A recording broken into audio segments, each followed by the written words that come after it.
What's up, guys? Don't forget to smash that like button, drop a comment, hype up the video, and if you're new here, hit that subscribe and join the family.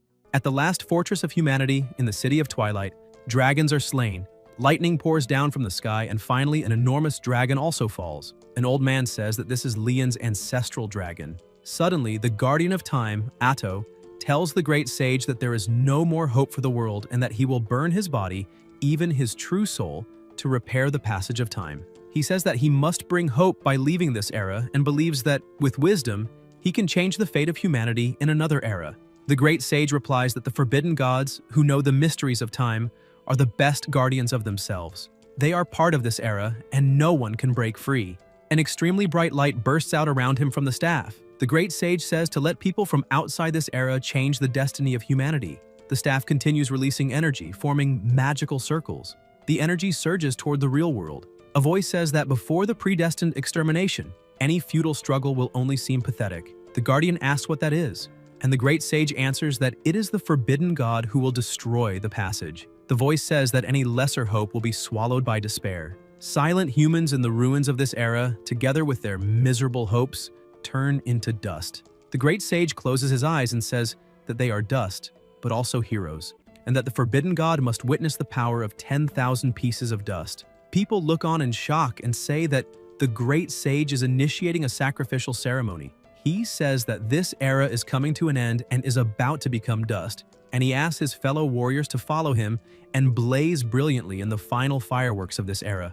One of them says he will follow and has no regrets in this life. The old man says that as people of the past, they will present a gift to the people of the future, going against the flow of the river of time and planting a seed of hope for the future of humanity. This is an age from the old days of riding wild beasts, channeling and using all kinds of fists, rivers, and powerful beasts to explore the world. They establish gathering points and enjoy the resources to the fullest, which is the supreme goal. Outside these points, dangerous beasts are everywhere. For 100 years, they have stood on the edge of a perilous wilderness. The master of the fortress is a knight of the Castle of Black Light, which was also established by him and his Black Light Assembly. At the place of Black Light, a boy looks at a notice saying that the special training camp for knights does not accept vagrants. If he can hatch within 3 years, he will be immediately included in a team. If he has objections, he will be terminated. Being a knight carries risks, and to join, one must be cautious. The boy holds an egg and sighs. Sitting on a barrel, he thinks that he is not reconciled. Tomorrow is the last day of the 3 years, and there are no signs of hatching. He truly is not reconciled. The boy notices a light and wonders what it is. He watches as the light approaches and strikes him. The boy falls to the ground, unconscious. In his mind, he sees a dragon moving with a warrior riding on it. Then the dragon flies away. Someone calls out to him, telling him to wake up, and asks if he slept there overnight. He says that trainee knights undergoing special treatment are not allowed to stay in the castle at night. He asks if the boy stayed there. The protagonist wonders if that was a dream. He recalls the dream from the previous night with a gigantic dragon and a knight. He thinks that dragon knights can be very powerful. The guard becomes irritated and asks what he is muttering about, whether he is pretending not to exist. He strikes him in the face, leaving a scratch, and says he heard that today the boy will report to the search team to explore outside the land of the assembly together with other low-class members. He also says that he violated curfew and asks whether he will be able to come out of the jungle alive after 12 lashes. The egg begins to crack. A young man behind asks Su Hung how his egg is cracking. The protagonist becomes excited and asks if he succeeded, saying that 3 years of hard work were not wasted. The guard thinks that this useless guy actually succeeded and says it was a huge misunderstanding. He says he will immediately call the special training officer to confirm his identity as a knight and believes the boy will achieve great success. But someone arrives and says there is no need to call. It is Lu Yu from the special training. She tells him to try to communicate with the egg. Su says he will. He moves close to the egg and says he has been eagerly waiting for it. The hatchling grumbles. The protagonist is excited and says it responded. Lu says that is very good and that Blacklight has gained another young knight. She notices the wound on his face and asks what happened. Su points to the man who struck him. Lu asks if he dared to hit a knight. She says she will give him 20 lashes and send him outside the land of the assembly to survive, and that he must accept the punishment. The man begs for his life to be spared. Later in the castle, Lu enters a room with the protagonist. The fortress master, Johei, asks if he is the first rookie of the semester. Lu says yes and that she heard he was going to report to the search team but unexpectedly succeeded. His reward should not be small. The master says that he had determination until the last moment, which is not bad at all. He will give 2 options. The first, since the egg is a scaled lizard, he will give dragon scales with a high-level bloodline, which will accelerate hatching and make it stronger than most scaled lizards. There is a small chance of being influenced by the dragon bloodline, greatly increasing its strength. The second, when he raises another beast, he may choose one from the master's personal collection. Sue thinks that 10 steps in the forest cannot compare to 1 in the hand and chooses the dragon scale. Joe says that is fine and will have someone bring the scale in the afternoon. He hopes the boy will not lose heart in the future and will bring great contributions to the land of the assembly. The protagonist agrees. Outside the land of the assembly, the castle of Blacklight is divided into 2 districts. The inner one, where the rich live, is cleaner. The outer one, where the poorer live, is filthy. The outer district is Sue's home. A voice says to let him go because it hurts. A girl asks if he even knows pain and where he was the night before. She says she went to the castle walls early to look for him but could not enter and could only wait anxiously. Now he wants to come back today? She says she will tear off his ear. Someone knocks on the door. The girl asks who it is. A butler says that these are the items sent by the fortress master and that they may accept them. Both are surprised. The girl asks if he succeeded and says, "That is wonderful. If their parents knew, they would be happy. They did not sell the old house in vain. Her brother will be the boss." They notice something. Silence fills the room. The girl says she remembered she needs to work and that her brother managed to handle it. She leaves and closes the door. The protagonist stands there, looking at what he received, and asks if this is a dragon scale. A light begins to shine in his hand until his head also emits energy. He widens his eyes and sees, in his mind, a book opening. Scaled lizard scales, dragon blood root, and the dragon and lizard shell-breaking ritual appear. The protagonist returns to normal and gives thanks. He wonders whether a lizard can become a dragon. He thinks that adult dragons are the most dangerous species, capable of annihilating an entire colony. The intermediate-level dangerous lizard he has is a completely different species. He says that the dragon blood root looks like a brownish-purple root and wonders if it is useful. Sue thinks that even the genius girl who hatched the lord of the castle was accepted as a resident to be personally taught. But the first animal she hatched was only a high-level dangerous species. What if he manages to hatch a dragon? At the medicine shop, he buys some items and begins preparing, thinking that he too could become a disciple of the master. The protagonist draws a circle on the ground and places the egg at the center. A light appears, showing the shadow of a dragon. Sue watches as the energy weakens and disappears. The egg cracks even more, and he wonders whether it is a lizard or a dragon. At the training center, people are training, and Lou stands to the side, observing. 2 boys comment about the boy who still had not hatched the egg and was absent for 4 days. They say maybe he was killed at home or became arrogant after becoming a tamer and will be punished when he returns. Yu notices something. It is the protagonist entering.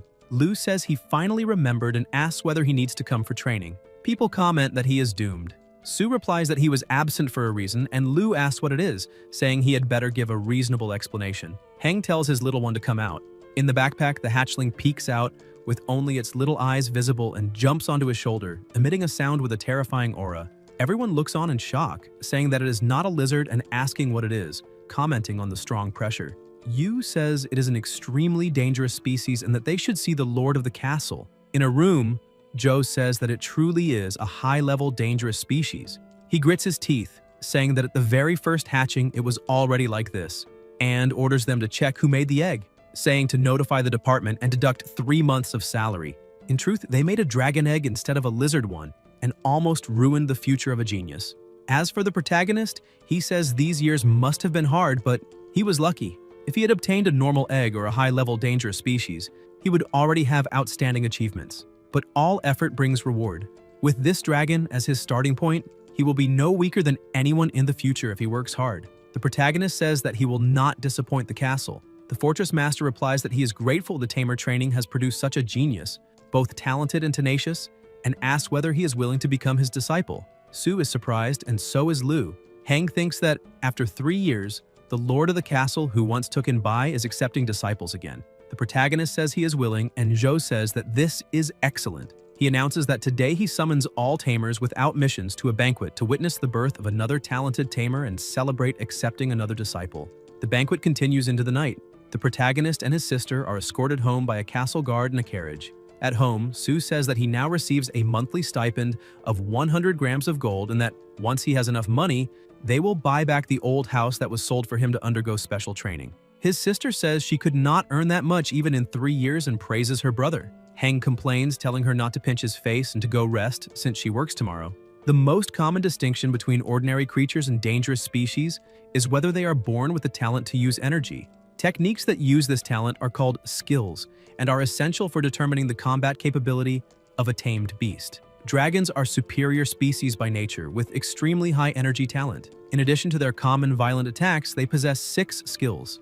Dragon Sleep, which allows rapid recovery, low-grade racial skills, Dragon Strength, a destructive skill, Earth Spear Sacrifice, and Earth Power Absorption. The last, when combined with Dragon Sleep, gives them astonishing vitality, making them nearly indestructible. Finally, there is the strongest demonic skill, second only to Dragon Breath, Demonic Breath. The protagonist looks at a book and says he believes his hatchling will become a powerful beast. He widens his eyes in surprise, thinking about the growth speed of dangerous species. In the castle, during tamer training, Joe says the dragon's potential is extremely strong and suggests testing its talent for the 3 types of energy, choosing one to train first. Its main strength is demonic. Heng looks at the ring on his hand and asks if it is the domination seal. The tamer's seal is a special item that keeps the beast in an internal space to sleep and recover energy. Because adult beasts are very large and a tamer needs several, they use bracelets, necklaces, brooches, watches, earrings, and similar items. A scarlet demon wolf is summoned. He says it is born with a lower classification but is nurtured until it reaches high level and is one of the master's main beasts in his early years, making it perfect to test the dragon. The protagonist wonders if that is appropriate. Joe explains that the wolf, being a mix of demonic and pure beast attributes, allows the dragon to observe and will be fine. The dragon trembles when it sees the wolf approach and seems afraid. He orders the wolf to use demonic breath so the little one can learn. The wolf opens its mouth and releases the breath. Joe tells it to stop. Heng watches in surprise, seeing the hatchling surrounded by a terrifying aura, and comments that it seems clever. The protagonist encourages it again. The hatchling tries to release breath, but nothing comes out. Joe explains that the little one has comprehended demonic energy, and that the purple smoke is the embryonic form of demonic breath. He says they have found a treasure, that the dragon is extremely talented, and that the wolf needs no further testing. The wolf disappears, and the hatchling relaxes. Another, larger beast is summoned, a demonic-type beast with the special classification, Terrifying. The hatchling clings to its owner's leg, trembling. Sue says this is not right, and Joe agrees.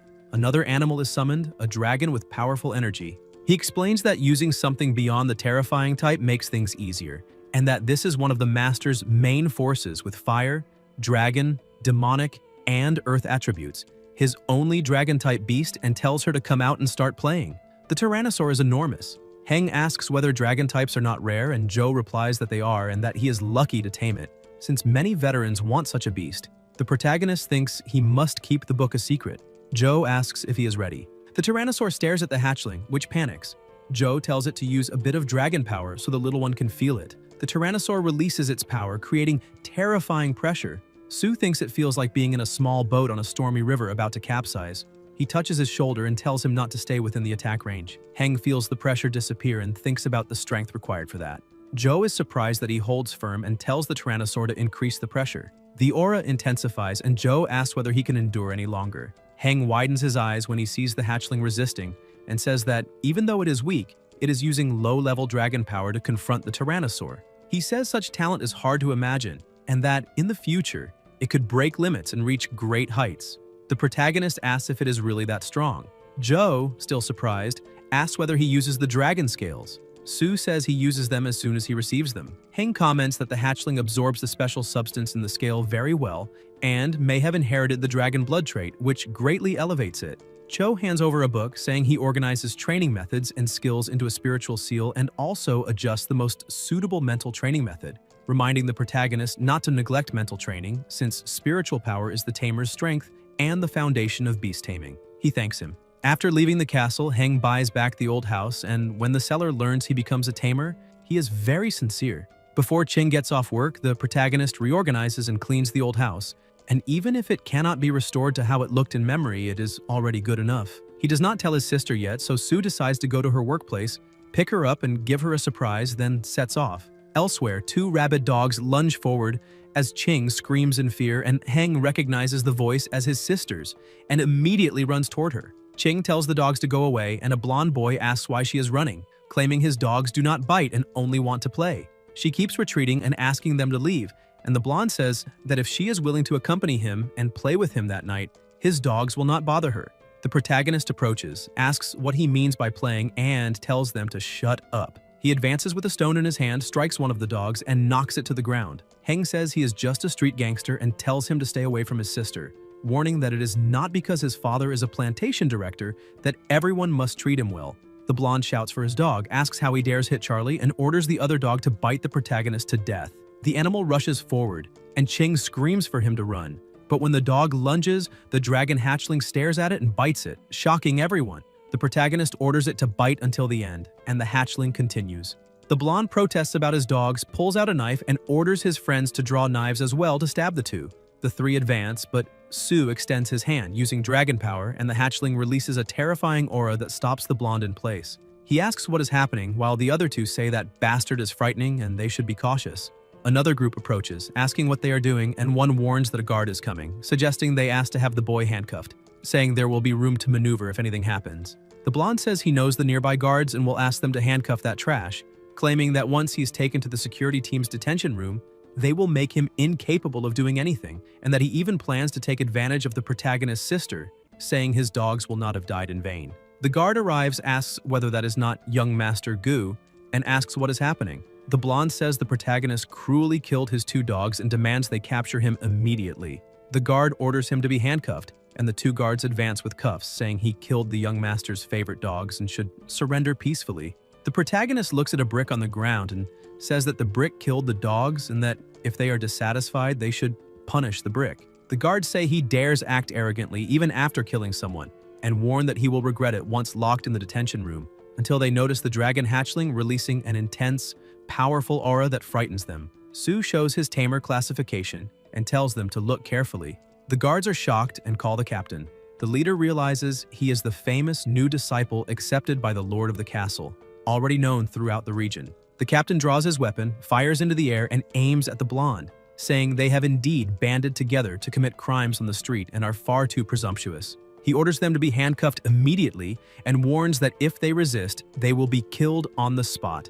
They are handcuffed. The blonde protests, claiming he is the victim and that his father is the plantation director, but the captain punches him and orders that he be slapped. Other guards begin beating him, and the captain says that bastard truly dares to kill dogs and that if not handled this way, he would cause an even greater disaster. The protagonist says they have handled the matter temporarily. The captain thanks him and says those bastards will be beaten severely as punishment, asking if he is satisfied. Su replies that it does not matter whether they survive or not, because he will still look for them after they are released from prison. The captain understands, and Heng tells his sister to go home since everything is fine. Ching agrees and follows him. The captain asks his partners whether it is better to offend a plantation director or a tamer, and the partner replies that there is no need to think about it, because offending a tamer means not even knowing how one will lose their life. The captain agrees and orders a vehicle to be prepared to take the prisoners to the garbage incineration site and eliminate them. Elsewhere, Ching cries hard when she sees the old house her brother buys back,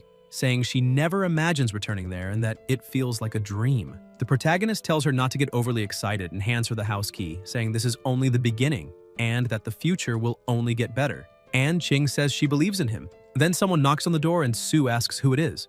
The old man says he is forgetful and introduces himself as Deputy Director Guo from the Plantation Administration Office. Ching asks why he has come, and Guo replies that he has received news from the security team that Ding's son offended them, so he will help handle it by arranging for him to be transferred to the third-level planting and agriculture sector as an ordinary farmer, saying that although wild animals are unruly and accidents are frequent, Ding always says he can adapt to any position, and asks whether the protagonist is satisfied with the arrangement. Heng replies that he is very smart. Guo says he has heard that Ching is also a senior agronomist and will be transferred to the agronomy department as a deputy director. She asks whether he thinks she is unsuitable, and Guo replies that she is completely suitable because she is the Lord's sister, and if she encounters any problems in the future, she can come to him. Ching says it is fine and that she accepts. The protagonist thinks that becoming stronger truly brings more privileges. Later, food is placed in a bowl, and Su calls his pet to eat, saying it is an excellent recipe given by the teacher, specially made for growth, and that if it eats well, it will become stronger. He thinks about how there are 8 levels of beast-rearing formulas: inferior, qualified, intermediate, good, very good, excellent, extraordinary, and perfect. The teacher's recipe is for demonic-type beasts and is of good level, precious for a novice, but Sue finds it strange that the hatchling stops eating after only 2 bites and wonders whether something is wrong with the ingredients. Heng says book and summons the book, which shows that after being born, the dragon devours the eggshell and stops eating for a period of time. Because it is a combination of earth, dragon, and demonic attributes, its recipe should not be balanced but focused, and it is picky, preferring living beings. The protagonist concludes what the problem is and decides to change the recipe. Every month he receives money from the teacher so he can feed the dragon the best. In the following days, Sue prepares food according to the book and the little one loves it, but this causes a frightening problem. Heng says it cannot be. It is only the 5th day, until a coin falls to the ground beside the hatchling and it is already much larger, and the protagonist realizes that, despite being driven into bankruptcy by it, the dragon has indeed grown into the juvenile stage. He thinks that if they encounter those 2 hard-to-kill dogs again, the current dragon will not even need to use skills, only fly, bite, and slash with its claws to cut them in half with its sharp teeth. Sue strokes it, thinking that ordinary people would not even be able to injure it. Perhaps not even firearms would be effective. And even 5 armed people would be eliminated instantly. He remembers that the teacher says that when the dragon reaches the juvenile stage, he should go find him. But this happens in just 5 days, something unprecedented. Perhaps the recipe is extraordinary or even perfect, so he must keep it secret. He tells his pet that now they need to train skills and stop feeding for 10 days. At the castle, Heng knocks on the door and a voice tells him to enter. Joe says it has been a long time since the last visit and asks why, hinting at laziness at work, and the protagonist explains that he has been taking care of the dragon and that after feeding it with the given formulas, it has successfully entered the growth stage. Joe is shocked upon seeing the size of the dragon hatchling, and Sue says he does not think it is considered fast. Joe smacks him and asks what nonsense he is talking about, saying that senior sister's ice lotus pod takes a full month to reach the growth stage, and asks how much faster he still wants, also pointing out that her ice lotus pod is only a high-level dangerous species, 2 levels below a dragon. Heng thinks that he can believe whatever he wants. As long as he does not pursue this abnormal growth rate, it is fine. He comments that it seems the protagonist is not only talented in skills but also in growth. Since it has been cultivated to the growth stage, he says the dragon should already be familiar with its skills, and asks which have been developed. The protagonist replies that dragon power is enlightened to the 1st level and has developed 2 skills, dragon power deterrence and dragon power shock, and that demonic breath is also enlightened to the 1st level and developed into shadow ball. Joe, shocked, asks whether he is joking and whether he has really trained the skills to that level in such a short time. Sue replies that it is thanks to the teaching, thinking that fortunately he never tells him about Earth Spear Sacrifice and Evil Strike, which are comprehended on the rooftop the previous night. Joe says his eyes are not mistaken about him and orders him to go to his exclusive training ground to show how much he has grown. At the Lord of the Castle's exclusive training ground, Joe tells him to do his best and perform well because if he is satisfied, he will give him a tamed saddle, since the dragon will grow larger and larger, and he should have noticed that already, and asks how a tamer could not have a tamer seal, making Heng think that obtaining this tamed seal for free depends solely on him. Joe raises the ring and summons the rock bear of resilient armor, stunning everyone. The protagonist asks how many tamed beasts he has, since he summons a different one every time. Joe replies that he has no weak beasts, that the terrifying ones he has domesticated number about 20, and the common ones, like the rock bear of resilient armor and the lava tyrannosaur, are only half that number, and that if he wants a tamer seal that can demonstrate combat capability, it is time to test the training results. The bear opens its huge mouth, releasing massive pressure, and the dragon releases its powerful aura and stares it down. Sue watches in surprise, thinking that it activates dragon power with just deterrence, and Joe says it is not bad to be able to withstand full pressure already at the growth stage. Joe orders the bear to stop, and it obeys. Then he tells them to be careful and instructs the protagonist to use demonic breath and try to attack, and Heng orders the dragon to use demonic breath. The dragon opens its mouth and releases the breath toward the opponent, but the bear realizes it does not even scratch it, and Joe asks whether the dragon has eaten nothing and says it is only tickling the bear. The protagonist smiles and orders his pet to use demonic breath ball continuously. The dragon locks onto the enemy and fires the demonic breath ball, hitting the opponent and cracking a piece of stone skin. The bear roars in pain, and Joe comments that this is very good, that he has indeed developed the skill well on his own, using demonic energy attacks and continuous shots, and that even so, the precision and speed are excellent, not bad at all. Sue thanks him for the praise, and thinks that even with a conscious attack that makes it impossible for the enemy to dodge, but still cannot completely break the bear's defense, it is already enough to satisfy him with the performance. Joe says that as a reward, the beast domination ring is now his. It has plenty of space and is enough to hold 5 beasts, and in the future he will no longer need to worry about their size, as it can house up to 10 beasts if they are willing to squeeze in. Heng thanks him. Joe tells him not to be happy too soon because even if his skill development is not bad, he still lacks combat experience, which can only be gained through fighting. Therefore, he decides to send him to the northern frontline garrison, whose defensive line will give him many opportunities to fight dangerous species, and orders him to report to the military headquarters 3 days later, when someone will arrange the mission. There are 4 defensive lines outside the high walls of the Black Lantern gathering place, protecting the area. Each defensive line is composed of solid fortresses, tamers, powerful weapons, and soldiers. Among them, the southern and northern defensive lines are the most dangerous, fighting dangerous species almost every day. Most materials related to dangerous species in the city come from the hunting results of the 4 main defensive lines. During these 3 days, Sue requests an advance payment for assistance as a tamer, 250,000 grams of steel, half of which is exchanged for dragon food. He spends 3 days making all the food formulas that can be preserved for a long time. Under the arrangement of the Outer Fortress Army, Heng heads to the guard point at the 7th post of the northern section, serving as a team member, and the protagonist thinks that the 4 defensive lines in the Enclave are widely established to protect the plantations in the wilderness. After all, the amount of land within the gathering place is limited. The food produced by the 7 plantations in the gathering area simply cannot meet the consumption needs of 50 to 60,000 people in the region. Working on a plantation outside the city is the second most dangerous occupation, second only to being part of a search team. And it is also one of the dangerous industries that residents try to escape.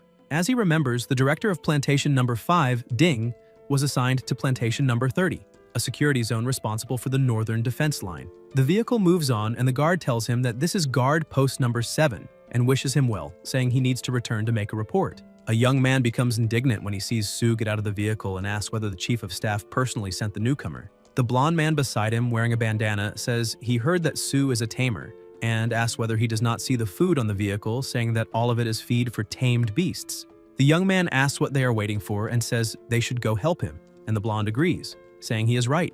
They immediately run over, pick up the bags of food, and ask how he could possibly do all this alone, telling him to let them help carry it, but Heng replies that there is no need. The young man introduces himself as Huang and says Sue can call him Xiao Huang and that he will take good care of him. The protagonist replies that he is too kind and says he will call him brother from now on. Huang says this is the first time he has seen a tamer without any arrogance, and tells the others to be quick with their hands and feet so they can finish moving everything soon. There are a total of 29 sentry posts along the northern defense line, and guard post number 7 is located exactly in this section. 10 years ago, this place was demolished and destroyed by a monster, with no survivors escaping that attack. The current post was rebuilt on the ruins, becoming the place where he will fight. Huang picks up some food and tells Sue to try the meal prepared by Wen. Although their conditions are not good, Wen's skills are excellent and he should give it a try. Heng tells him to just call him by his name since they are comrades and there is no need to call him Lord. Huang replies that Lord Tamer is an important person, but that he will call him brother instead. And the protagonist says that is fine and that they will call each other brothers. He asks whether encounters with dangerous species are frequent in this area, and the blonde man, while eating, replies that the defense system here is considered mid-peripheral with less pressure than the outer area, but there are always some monsters that manage to get through. He tells him to take a look at the beasts they have hunted in recent days. In the middle, and at the end of each month, officers come to count military merits, take combat materials back to the city, and convert them into military merit points. Sue says that this is amazing because even without a tamed beast, they are already able to achieve such results. The young man asks what Sue's tamed beast is and whether he can show it. Huang complains, saying they do not know the rules and that tamed beasts cannot be summoned casually, but Heng summons his dragon and says it is fine. They are shocked to see that it is a dangerous species. The beast lands on the ground and the protagonist says that this is his summoned beast, a dragon. The young man comments that his very first beast is already a dangerous species and says that this is incredible. The dragon becomes irritated and begins releasing its terrifying aura, and Sue flicks it on the head, telling it not to use abilities on them because it is very rude, and asks the young man if he is okay. Hu replies that he is fine, saying the tamed beast is incredible, and the blonde bursts out laughing, saying Hu claims he is fine but almost wet his pants. Hu tells him to stop talking nonsense, making everyone laugh. After a meal, Su is already quite familiar with the five brothers at the post. After tidying up a few things, Heng begins cultivating the mental training method following the teacher's guidance. The protagonist thinks that the mental tempering method taught by the teacher is called the crystalline breathing tempering method and has 3 stages. The first is to eliminate stray thoughts and construct a crystalline meditation environment, meditating while imagining oneself as a crystal. The second is to cooperate with a wonderful special breathing frequency, allowing the mind to gradually merge with the meditation environment. Finally, the core of the tempering method is the tempering of the mind itself. Based on the current progress, it will take a long time to reach the soul crystal the teacher mentioned, possibly half a month or more. Geniuses like senior sister Bai took a full month to cultivate it completely. She is a monster. The moon is bright, lights suddenly shine from the top of a castle, and Su notices that it is the emergency siren. Huang tells everyone to hurry out, saying something bad has happened. Locusts are moving toward them, and Heng observes through binoculars, saying that this dangerous species with armor and scythe-like limbs can easily shatter bricks with a swing, and appears to be a group of adult specimens. Huang says that scythe beasts are common along the northern defense line, but this type of insect has strong reproductive ability. With only 4 of them, it should not be too difficult to deal with. He orders everyone to prepare for battle, saying he will man the machine gun with Lao, Wen will shoot toward the northwest, Hu and Lu will take positions at firing trenches 5 and 6, and Ahwen and Huafu will kill the adults and guard what is growing for their brother. They all respond affirmatively. Bullets are fired. The locusts sense something approaching and activate their barrier, preventing the bullets from hitting them. But when the bullets make contact with the barrier, they shatter into pieces. Huang orders them to eliminate the targets and reminds them to aim for the head, otherwise the corpses will not be worth much. The protagonist thinks that the armor coverage ability of those scythe beasts is not very strong, but it greatly weakens the effect of normal bullets. He observes that using the machine gun to break open the barrier creates an opportunity for the sniper. Through the binoculars, Heng sees that they are defending with barriers, yet the guards continue firing until the barrier breaks. The blonde man, weapon in hand, says that now is his chance, fires, and lands a direct hit, destroying the target. The protagonist wonders if this is the northern defense line and thinks that even without being tamers, they have excellent teamwork. After countless battles together, they are strong enough to eliminate those beasts. The locusts are killed and they notice one escaping. Huang calls for Hu to take it out. They pursue it with the vehicle until they get close and stop. The insect notices them and watches cautiously. Su gets out of the vehicle and walks toward it, and Huang tells his partner to keep an eye on him, because those who come from the periphery to train often step too far forward, and they must not let him get hurt. Heng raises his ring, which emits light, and says to use the devil attack to see how good that guy really is. The dragon is summoned and uses its skill, devil attack. The locust activates its barrier, but the dragon effortlessly breaks through it and knocks it flying. The locust crashes to the ground and screams. The protagonist realizes that the armor blocks most of the attack and that it did not suffer serious damage, so he orders the use of Shadow Ball, continuous fire. The dragon flies forward with its terrifying aura and continues attacking. The locust activates the barrier again, but it begins to break once more, and Su watches closely. The locust also releases a powerful aura around its body. The two face each other, and the protagonist orders the dragon to use dragon power. The dragon stares at the opponent and opens its enormous mouth. The locust is terrified, and Su orders it to be destroyed. The dragon roars, and with the roar alone, a portion of the locust's body is sliced off. The insect begins to flee, and Heng asks whether it wants to run and whether it has permission, ordering the pet to use earth power. The dragon slams its paw into the ground, causing a massive impact and finishing off the locust. The guards inside the vehicle are shocked, and Hu says he does not think Su needs any help at all. Huang comments that he is very strong. The next day, Hu recounts the fight, saying he heard his brother shout, "Earth Spear Sacrifice," and the monster was easily finished. Huang says he is different from those who come only to train, that he is incredible and truly strong, and that he is impressed. The protagonist says no, that everyone performed well. A guard approaches, saying someone has arrived, and they go to take a look.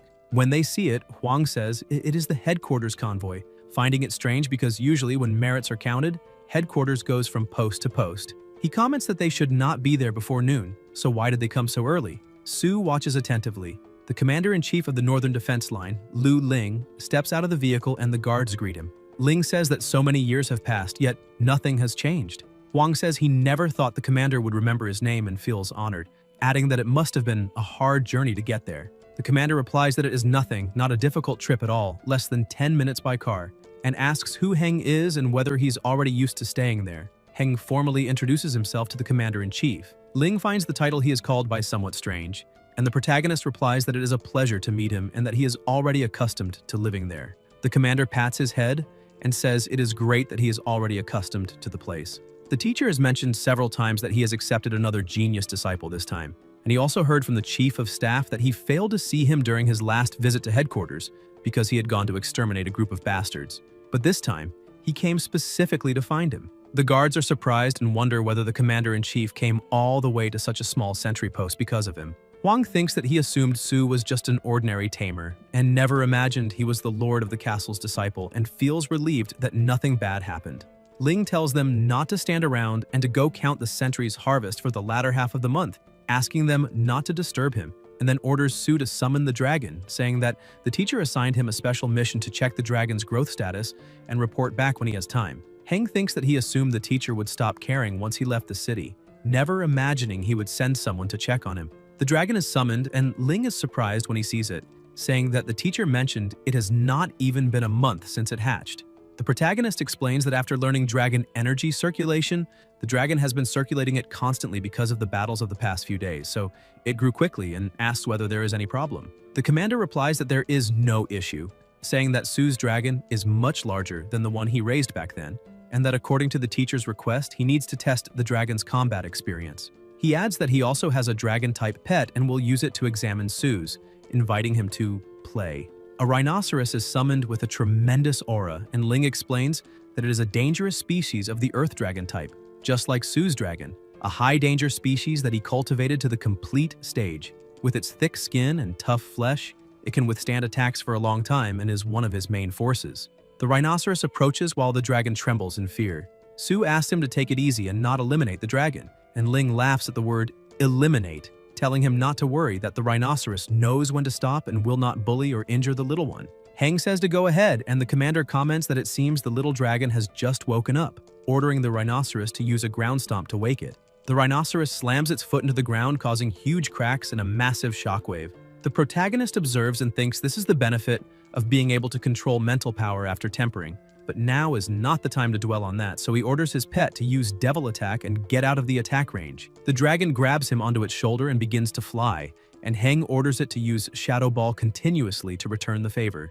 The dragon releases its skill, but the opponent remains unharmed. The protagonist realizes that defeating it with his current dragon is impossible. All he can do is demonstrate how much the dragon has grown so as not to disappoint the teacher who cares about him. He orders the dragon to take advantage of its speed and attack from all directions. The dragon flies around, releasing even faster attacks, opens its massive jaws, and unleashes a powerful strike that injures the opponent's back. Su then orders it to absorb energy to recover. The dragon lands on the ground while the rhinoceros remains unmoving, staring at it. Heng orders the pet to use Dragon Power, Earth Spear Sacrifice, creating a massive impact, yet the opponent still remains intact. However, the rhinoceros grows irritated, slams its foot into the ground, and flings the dragon far away, making it crash onto the ground. Ling comments that Su's tactics are good, but unfortunately, the rhinoceros's skill has already reached level 9, making it very easy to defend against the dragon and the Earth Spear. The protagonist asks whether he did not ask him to use all tactics so he could complete the mission given by the teacher. The commander replies that he already understands the dragon's combat capability fairly well and that it is quite good. The teacher will be very satisfied. The growth speed of Su's dragon is much faster than that of the senior brothers, and the teacher truly accepted an excellent disciple. Not long after the senior brother departs, winter begins. The outpost becomes extremely cold, with no walls sufficient to block the icy northern winds whistling through. Without electrical devices or heating, the only thing to rely on seems to be a sleeping bag. The blonde man trembles and complains that it is freezing, saying it is only winter and asking when it will end. Another companion remarks that since Brother Su became a tamer, he has mental protection, so he does not feel the cold as much. Suddenly, the siren sounds, and they all jump up immediately. Huang says it is a call from Control Post number 3 in the northern section. Plantation number 25 has been invaded by a group of dangerous species. Huang tells Brother Hu and Su to come with him, and orders Lao to bring Wen and Xia to stay behind and keep watch. They respond and move quickly to their tasks. They get into the vehicle, and a voice reports that, according to Captain Li, the situation is critical. Plantation number 25 has been completely breached, with many dangerous species entering the area. All plantation workers are trapped inside the staff dormitory and are currently relying on broken DUNS codes distributed by the security department to defend themselves, but sooner or later they will lose their lives. Support from Outposts 3 and 4, along with the main forces of the 2 nearby outposts, has already been largely dispatched to converge on the plantation. They should be assembled before 4 in the morning and launch the assault at 4, and since it is already 3:40, Lu needs to drive faster. At plantation number 25, northwest area, gate number 6, Huang reports that Northern Section 7 has arrived. The guard orders them to drive quickly to their battle positions and says the information will be shared over the radio frequency. Over the radio, a voice reports that reconnaissance has been completed. The bastards broke through the northwest wall at Gate 6 and are currently in the grain area, feasting on the corpses of plantation workers. All survivors have been relocated to staff shelters for defense. All team members must line up their vehicles in a spearhead formation.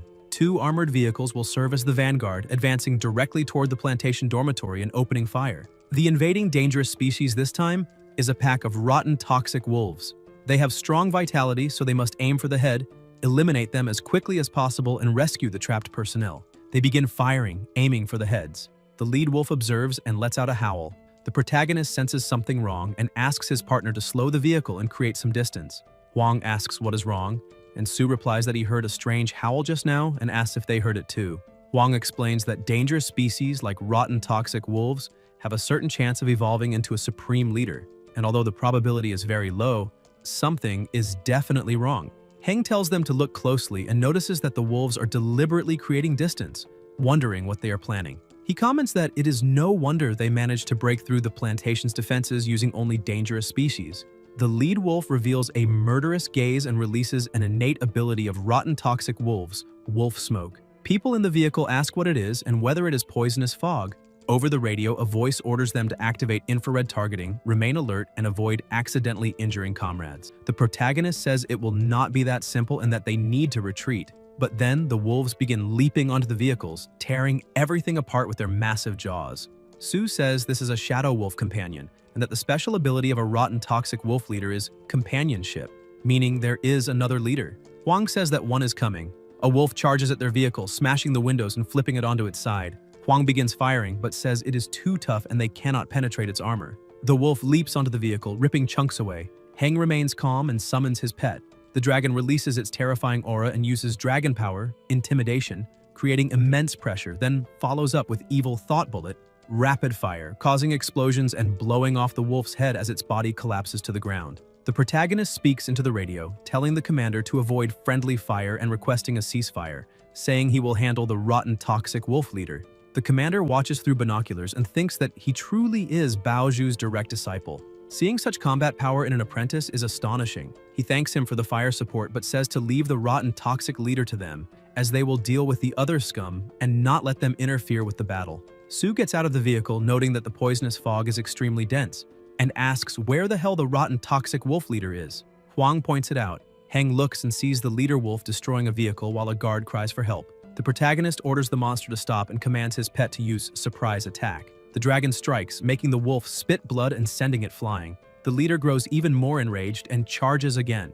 The guard thanks Su for saving him, saying he thought he would lose his life. Su tells him not to stand there and to start running, but the wolf leader thrusts its enormous razor-sharp claws straight through him before he can even move. The leader pulls back its claw and the guard's body collapses to the ground. Heng is shocked and orders his pet to use Earth Spear Sacrifice. The dragon slams its paw into the ground, causing a massive impact, and the system notifies that the rotten toxic wolf has released the Enlightened Power Shadow Assault, triggering a violent explosion. The protagonist says it is a good opportunity and orders Hu to suppress it with heavy fire, since the wolf is now outside the convoy's range. Hu responds that he understands.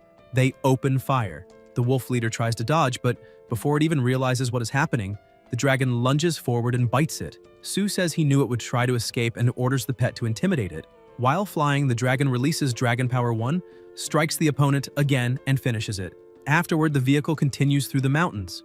Huang asks what is wrong with him and whether he is feeling down, and Heng replies that he is fine, he just wishes he could have done more. Huang says that according to past conventions, support is usually not even mobilized for an invasion of dangerous species on this scale, and that without him, the casualties this time would have at least doubled, because he helped a great deal. Huang shows a scar on his arm and says it is from the first time he participated in a plantation support battle, explaining that that battle was even more dangerous than this one, with more than 50 people dead or wounded. and an armored vehicle destroyed and turned into scrap by a super dangerous adult species called the golden-backed steel arm ape, whose attacks ground the crew members into minced flesh. In the end, it was the senior brother, the commander-in-chief of the Northern Front at the time, their martial elder brother, who personally took action and eliminated that beast to end the battle. He offers a few swallows of alcohol, saying it will make him feel better. The protagonist takes it, thanks him, and says he understands what he means.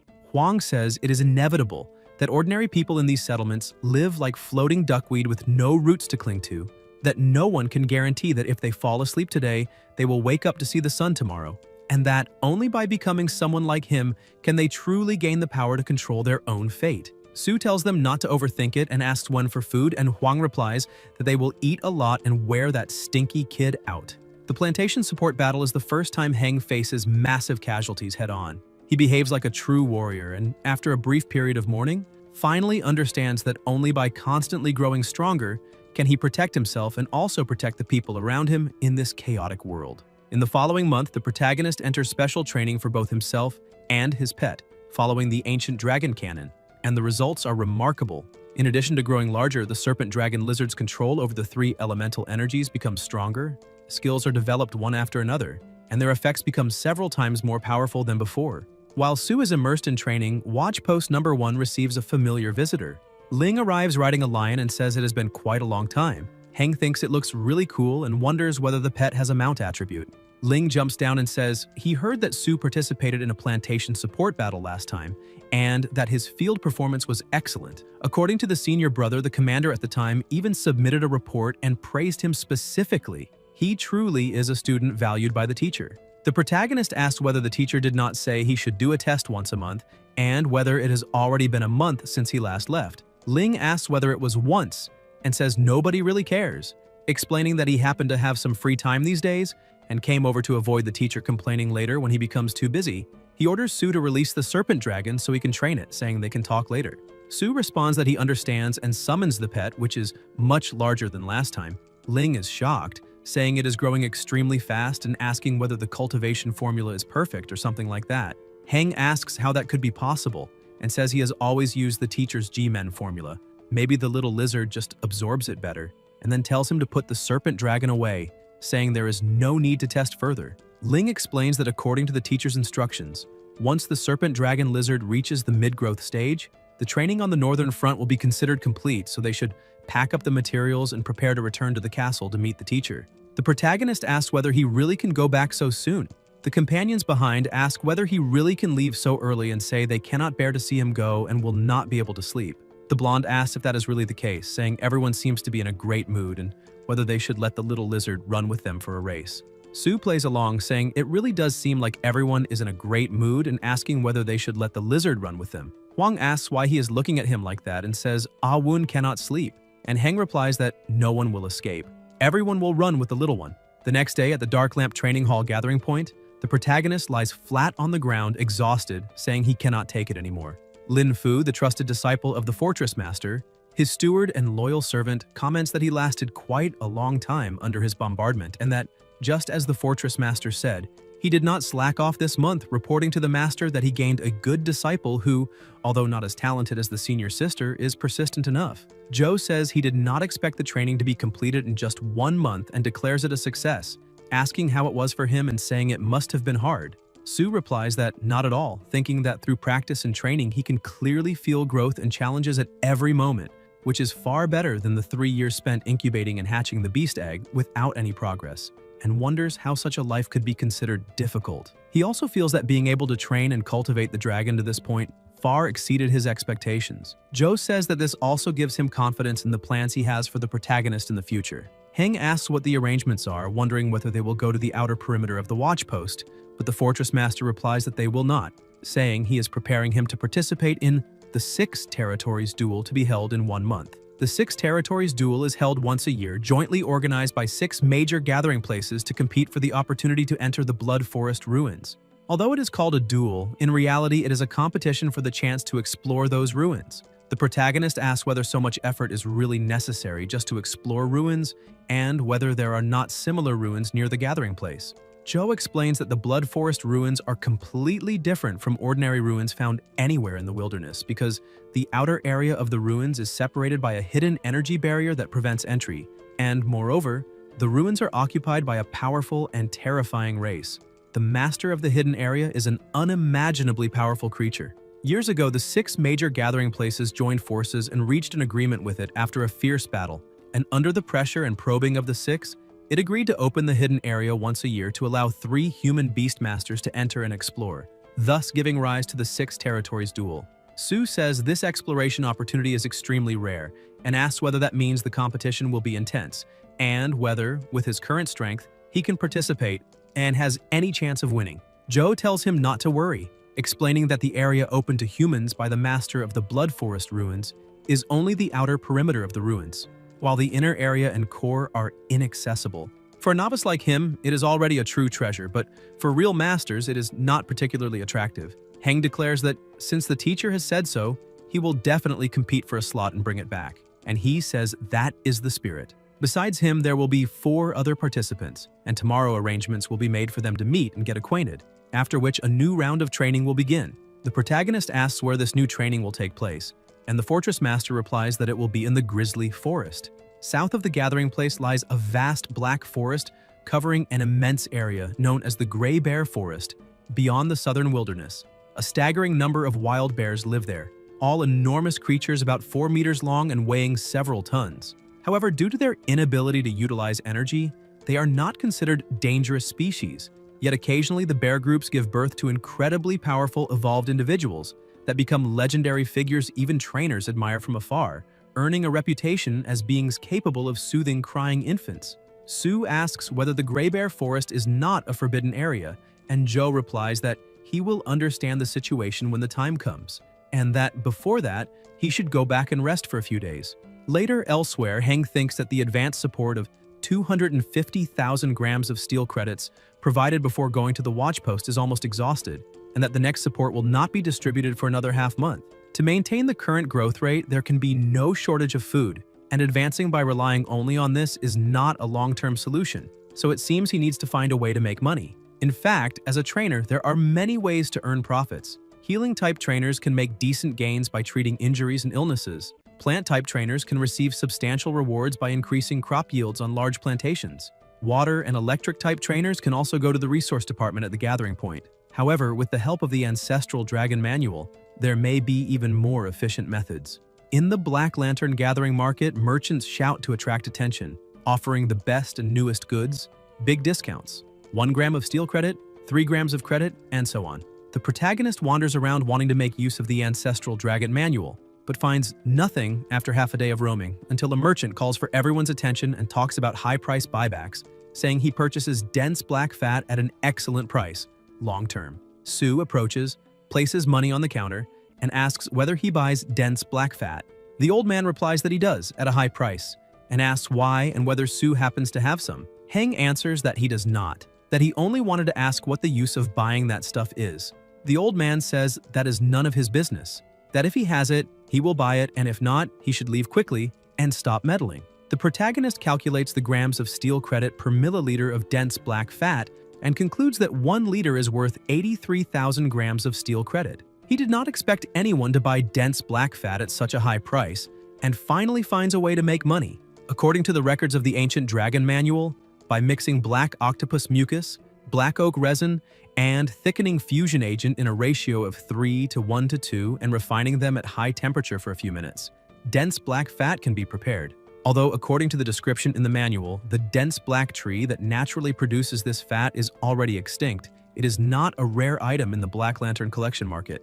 Therefore, as long as he can obtain the thickening fusion agent, he can succeed in this profitable business. Elsewhere, Sue tells his pet to stomp twice, the dragon stomps, and the furnace ignites. While Heng prepares the mixture, he keeps ordering the pet to stomp. The Black Lantern Gathering Market has a very special organization among its 5 offices and 13 locations, known as the Dangerous Bioenergy Research Department, whose function is to study dangerous creatures and peculiar energy substances.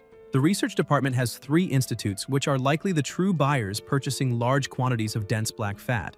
The protagonist thinks that although selling a large amount of this fat on the market could yield a considerable sum of money, They must be careful not to let the secrets of the ancient dragon manual be discovered. Dense black trees are not only rare but also grow extremely slowly, and in addition, some herbivorous, dangerous species love to feed on the tender branches and leaves of these trees, making trees over 1 meter tall extremely rare. Therefore, if a large amount of dense black fat suddenly appears on the market, it will certainly attract the attention of higher authorities. The best approach is to find a shop that can handle the goods, sell them at a discount, and leave quickly. Su notices something ahead, a steel trading shop. He enters, places several potions on the table, and says that it is 30 liters, 2.5 million grams of steel credit, and asks whether they can handle it. The merchant says they can and asks where he got so much. Heng shows his dagger and says not to ask questions. The clerk, frightened, replies that some things are better left unknown. The door slams shut and the protagonist leaves with coins in his hand, thinking that they cannot use this money immediately, and that the best option is to go to the inner fortress and exchange only a small amount of ingredients for the serpent, dragon, lizard, waiting until things calm down. It is also a good opportunity to meet the teammates for special training. Elsewhere, a voice says that he knows Su and that, speaking of it, they participated together in special training. And Su seemed like an ordinary person with no talent as a trainer. This is Wang Shun, who also comments that he never thought about it, but it turns out that by chance the protagonist was appreciated by the castle lord and accepted as a disciple, which is truly extraordinary luck. Luo Chong says that Su is very lucky, that the castle lord really wants him to be the captain of this duel. Lena comments that last year her class captain lost the chance to enter the secret place even after finishing fourth, yet still possessed extraordinary strength. A girl says that no one dares to question the castle lord's decision, much less them, because even the teacher does not dare disobey the castle lord. Everyone knows Heng, but they have to admit they misjudged him. His first pet is the most dangerous serpent dragon lizard, and none of those present have a high-level dangerous species, and she asks whether that is not enough to explain the difference. An elder says that if the castle lord has something to do, he will not come there, that several teammates have already arrived and Heng should go meet them first, and tells them not to be shy. The 5 of them should talk and introduce themselves, and he will leave first so as not to interrupt the young people's gathering. They stand up and tell the elder to take care. The door closes and Wang says that the captain is here. Lena states that there is only one captain who controls the pets, and the protagonist looks around sensing something wrong with the atmosphere. A girl calls out and introduces herself as Lin Yoxin, saying she has been a tamer for over a year and is now an official tamer. She currently has 2 pets, a mid-level dangerous adult phantom flower tiger and a mid-level dangerous adult electric-tailed swallow. Su also introduces himself, saying he became a tamer 2 months ago and is currently an official tamer, with only one upper-level dangerous serpent dragon lizard that is in the middle of growth. Luo says that is amazing, becoming an official in 2 months, and having a serpent dragon lizard, the most dangerous species, as the first pet is incredible. Heng says he is right, it really is better than him, and Chong responds that he wants to see something stronger than himself and summons his red-scaled beast. The animal is summoned, and Luo asks whether the protagonist is afraid. He thinks that compared to this guy, the serpent dragon lizard really would not have much chance of winning. But with the help of the ancient dragon code, if he cannot crush him to the finish during the competition, he can at least find a piece of tofu to crush to the finish. He says he has watched for a long time, that it is not bad at all, and asks whether it does not look like a high-level dangerous species, telling him not to do that. Chong retorts that this is a gathering organized by the castle lord and that he should think about the consequences. Lena says not to worry, that the castle lord will not take action against him, but no one knows what the guards will do if he summons beasts at will inside the castle. Su comments that it is better if he does not run into him in the duel a month from now. Luo says they do not even have the awareness to unite and fight for Lena's reputation, where the Black Lanterns gather, and Heng thinks it is better not to have such a teammate now. The protagonist steps away, saying not to worry, there will be opportunities to deal with him in the future. The door closes and Luo is irritated, but Wang tells him not to mind it as there will be a chance to deal with him later. Su walks upstairs thinking that, as agreed with the teacher, they will go to the Bear Forest tomorrow and that those few teammates who were unconvinced should also be tested by the teacher. If he makes good use of the special training in the Bear Forest, when he returns he should become a worthy captain. The next morning at Heng's home, someone knocks on the door. It is a young man saying he is the Black Lantern War Chief, Zhang Cheng.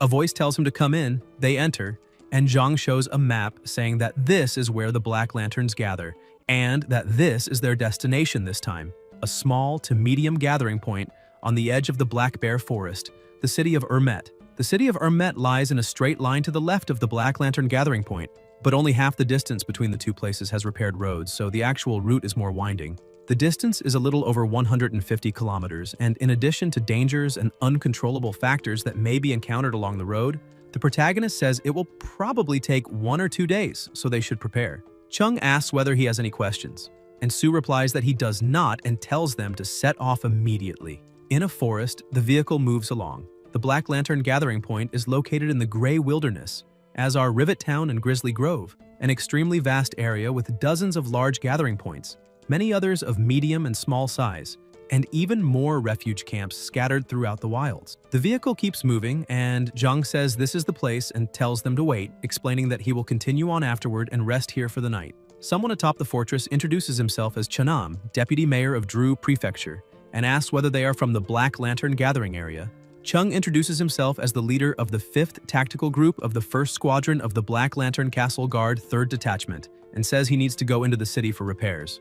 Over the radio, a voice asks for the latest password, and Jung provides it. A gate opens, and Chanam approaches, saying they have come from far away and worked hard. Jung says he's in a good mood and that this time he brought distinguished guests, asking them to help arrange accommodations. The deputy mayor asks what is going on with him and tells them to go in first. Elsewhere, a voice says that these are the beast control materials prepared for Sue. Jung introduces Chen Han, saying he will be responsible, and Heng thanks him. The protagonist moves his ring, summons the dragon, and tells it to go eat something.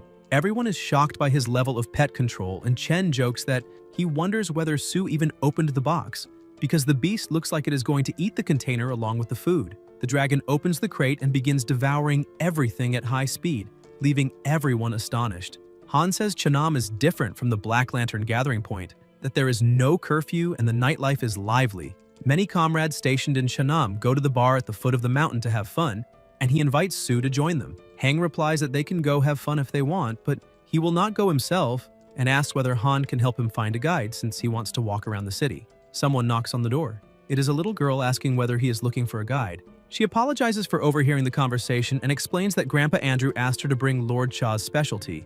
Chen confirms that she is indeed Mayor Andrew's granddaughter, and says that if Sue wants a guide, she is perfect. Lena agrees excitedly. The city of Chanam is quite distinctive. Its architectural style is very different from Black Lantern Castle. Most houses have triangular roofs and square or rectangular shapes with strong three-dimensionality, and according to the traditions of the people of Trondheim, residents like to paint the exterior of their homes black and brown.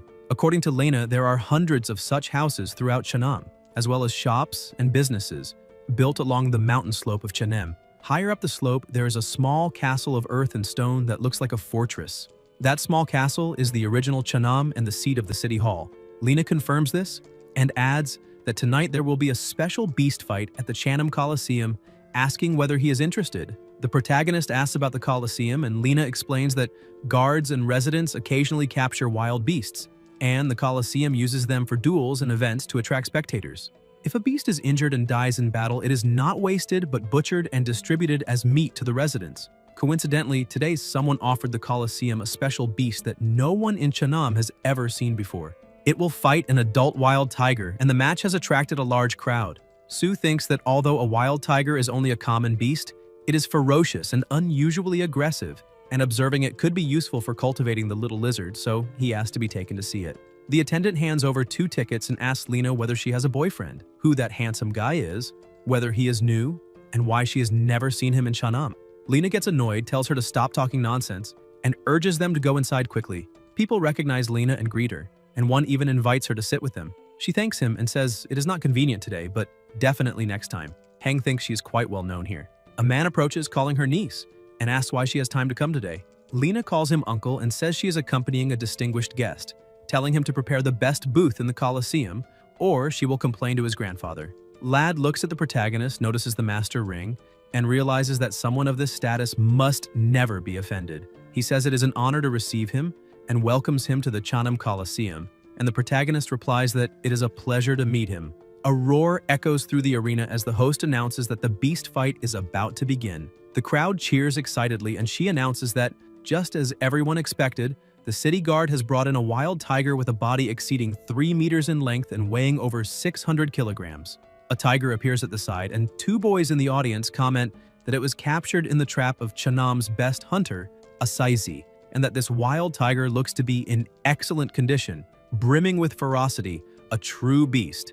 One of them shouts for the match to start, and Lena, extremely excited, shouts as well. The host asks the audience to calm down and announces today's challenger, admitting that she has never seen such a strange creature before and hopes that this little guy, caught by accident, will bring everyone some surprises. A cage is thrown into the center, and the little guy inside looks dazed. The tiger approaches, and it runs away, scrambling up the bars. The crowd laughs, saying it is the first time they have seen something flee like that. The protagonist wonders what it is and whether it could be what he is thinking. The tiger opens its massive jaws and lunges at its opponent. The little guy screams in fright and keeps running, the tiger chasing after it as the pressure grows more intense. People comment on its speed, saying they thought the creature would be finished immediately, but did not expect such a turnaround. A small boy asks his mother what kind of beast that is. Sue thinks that according to the records of the ancient dragon code, among dangerous creatures there are 4 rare species that almost only appear in rumors, recognized as powerful and incredible, and thus called the 4 gods of rumor. The 4 rumored species are mystery, enigma, miracle, and muth. Speed and reactions like this cannot belong to ordinary animals. Combined with the golden seal on its forehead and its round body, that little beast is one of the 4 rumored races, the mystical treasure hunting race. Treasure hunters are extremely dangerous species, but almost non-aggressive, possessing an exceptionally rare mysterious ability, born to seek out and feed on treasures. Their traces usually appear only in extremely dangerous large-scale ruins, and can indicate the presence of a hidden realm. He never expected to encounter such a creature here, and cannot miss this opportunity, so he asks whether he can buy that little beast. Lena replies that the beast was sold to her uncle by the brewmaster of the cellar, Rio Rad, who owns the Colosseum, and that the Colosseum's beasts are his wealth. Heng says it would be best to ask her to take him to meet him. In another room, a man says he is afraid it will not work. Even though he is a friend, he cannot agree to such a request because she knows the Colosseum's rules. Unless one side is injured and loses combat effectiveness or even dies, the fight cannot be stopped. Lena pleads, but the man replies that it is not really about money.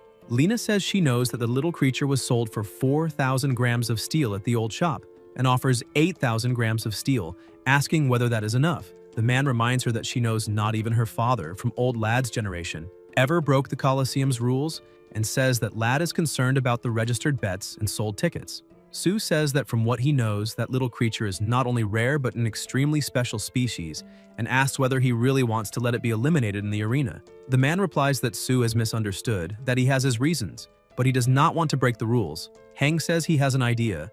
Meanwhile, in the arena, a voice announces that due to special circumstances, the beast fight may have to be terminated. The crowd becomes irritated, saying they bought tickets and were excited for the show, but the voice asks for patience and begins to explain. First, all ticket holders will receive triple refunds, and those who placed bets will receive full refunds. Second, the Colosseum will present a spectacular duel, and here is the challenger, Sue. The crowd erupts in excitement, asking whether this will be a battle between humans and beasts, and saying it has been years since such a confrontation happened. The tiger opens its massive jaws and charges forward, and everyone fears the challenger will be finished. Lena says they must win. Heng extends his hand with the ring and summons the dragon. The tiger freezes, and the crowd watches in shock, exclaiming that it is a dangerous species, a dragon, and commenting that the last time they saw one in Chennai was 3 months ago, so today it was not in vain. The administrator wishes the Colosseum prosperity and is stunned, thinking that being able to raise such a dangerous species at such a young age is impressive, and that fortunately he was polite earlier, as it seems the little beast was lucky this time. The dragon stares down its opponent as the protagonist calls to his pet. The dragon releases a powerful aura, creating tremendous pressure, and the tiger holds up a little sign asking not to be eliminated, as if saying this is unfair. Then they notice something else. The little guy moves quickly again. Sue thinks that judging by its body shape alone, it looks like a child in the early growth stage, but its reactions and speed are so fast that they clearly indicate a mysterious race. He orders his pet to attack. The dragon lunges toward the little creature, and Heng commands it to use the second stage of enlightenment. As the smoke dissipates, the dragon opens its massive jaws and stretches out its claws about to strike, but the little guy moves even faster and dodges. The protagonist orders his pet to unleash the second shock, and the dragon releases an absurdly violent power, making everyone feel fear as they ask whether that really is the power of a beast tamer, saying that if he were to lose control of such a creature, the entire city might be annihilated. While the little guy trembles in terror, the dragon approaches, grabs him in its hand, and carries him back to its master. Later, inside the Colosseum administrator's office, the man says it is incredible that this is the first time he has seen a tamer capable of controlling the most dangerous species at such a young age. Sue says it is an exaggeration and asks to be forgiven, but admits that he is truly curious and asks how such an extremely fast creature was captured. The man asks if he is referring to the little guy and explains that, as a vassal of Black Lantern Castle, Chanam is not only an important supply point on the southern line but is also famous for wine production, and that it was precisely Chanam's wine that initially attracted the attention of Black Lantern Castle and led to its status as a vassal. The person who captured the little one was Old Cumin, the city's master brewer, and it is said that the little guy sneaked into the wine cellar 3 or 4 times and ruined several barrels of 30-year-old wine that were meant to be offered as tribute to the lord of Black Lantern Castle. Old Cumin and his apprentices stood guard for 7 days, then thought it had all failed and returned, only to find the little fellow drunk and drowsy inside a wine barrel, so they simply sold him. Heng says that now he understands that a treasure-hunting species is born with a mysterious power to seek advantages and avoid disadvantages, but this one is so stupid that it got itself drunk. Outside Sue's residence, the protagonist thanks the little girl for everything and says that he now owes her a great favor. Lena replies that it does not matter, that it was only a small problem, and that she heard he will be traveling tomorrow, so it is better to rest early. Sue says that is fine, that he will explain things to Chen and the others and bring back some interesting items from Highling next time. Then, in his room, Heng asks the little guy in the cage what that expression is about and says that if it were not for him saving him from the Colosseum, whether he believes it or not, he would have lost his life there sooner or later, and the little guy's eyes fill with tears. The protagonist thinks that the steel bars of the cage are no thicker than a little finger, and that if it were a dragon serpent lizard, it would easily destroy the cage and escape once it grew to the size of a treasure hunter, which makes it seem that this mysterious treasure hunting beast truly lacks aggressiveness. The next step is to establish a bond with it, but the ancient dragon code says nothing about what the little guy likes, so Sue says to forget it, and that it is better to let him go hungry for a few days, so he will eat anything he is given. At that moment, the ring begins to glow and Heng realizes that, while focused on the treasure hunter, he forgot the dragon's dinner. So he places a box on the table and starts preparing food, and the little guy becomes excited. Sue stirs the food while the treasure hunter watches closely with interest, and Heng says that if the dragon eats 3 times the normal amount, it should be able to reach the rivet formation by tomorrow night. The little guy is practically drooling with desire. The dragon is summoned and immediately stares at the food and starts devouring everything. The treasure hunter feels intense longing and sadness at not having eaten anything. The protagonist asks if he wants some too, scoops a bit with a spoon, and calls him over to eat. The little guy starts eating eagerly, and Heng thinks that, unexpectedly, the treasure-hunting beast likes eating the dragon serpent lizard's food, and now it will finally not starve anymore. When the little guy finishes, the protagonist asks if he wants more, but when he reaches for it, the dragon has already eaten everything. Sue comments that if this does not work, the dragon will have to eat less in the future so that some can be left for the treasure hunter. The dragon becomes annoyed, and Heng says it is fine since it is the older brother and should act like one, so today he can let the two of them have fun together. Elsewhere, Lena takes her leave early, and the next morning, the protagonist bids her farewell and sets off for Rivet Town. Compared to Chanam, Rivet Town, a medium-sized gathering point, is obviously much larger. This small city has a large-scale smeltery that mainly produces 3 metals: iron, copper, and aluminum. But according to Zhang Cheng, there are also some internal stories involving Rivet Town and the Grizzly Bear Forest. However, due to discipline, Zhang could not explain them clearly, so Heng could only wait until arrival to naturally understand. After entering Rivet Town, Sue feels a strong industrial atmosphere, with the air filled with the burnt smell of coking coal and steelmaking. And Chung sends him to the management meeting at the city center, where the protagonist finally understands what could not be clearly explained before. He learns that Rivet City has thousands of residents and a guard force of 150 people, and that in name it is an independent small to medium gathering point in the Grey Wilderness. But in practice, it is a vassal of the Black Lantern gathering point, mainly supplying metals and crops, and that the minerals mined by the city are actually located within the Grizzly Bear Forest. It is impossible for ordinary people to mine in the Grizzly Bear Forest, and the reason Rivet City managed to successfully extract a large amount of ore there leaves Sue even more shocked. The entire bear forest is in fact the professor's domain, or more precisely, the domain of one of the professor's controlled pets, which can even control all the bears throughout the entire forest to a certain extent through pet control. Inside the management committee hall, Hank thinks that he already tried his best to imagine the professor as powerful, but did not expect the power and fear he inspires to be far more unfathomable than imagined. According to the committee, there are currently 4 beast tamers stationed in the grizzly forest, Among them, the strongest is a near-professional veteran tamer from Black Lantern Castle, and the other three are also above the level of high-grade tamers. Although there are people from the Black Lanterns on the surface, inside the room, the dragon is sleeping, and the protagonist watches the little guy, thinking that for a beast tamer, a precious pet is no different from the temptation of money, power, and status for ordinary people. It would be extremely foolish to gamble on whether the trainers in the grizzly forest can recognize the mysterious treasure-hunting beast and choose the better path, so he asks whether the little guy would like to be his partner. The little guy sticks out his tongue, and Sue says to forget it, that they should eat first and talk later. The dragon immediately wakes up, and Heng asks what the two of them want to do, and says to just serve a meal without saying a word.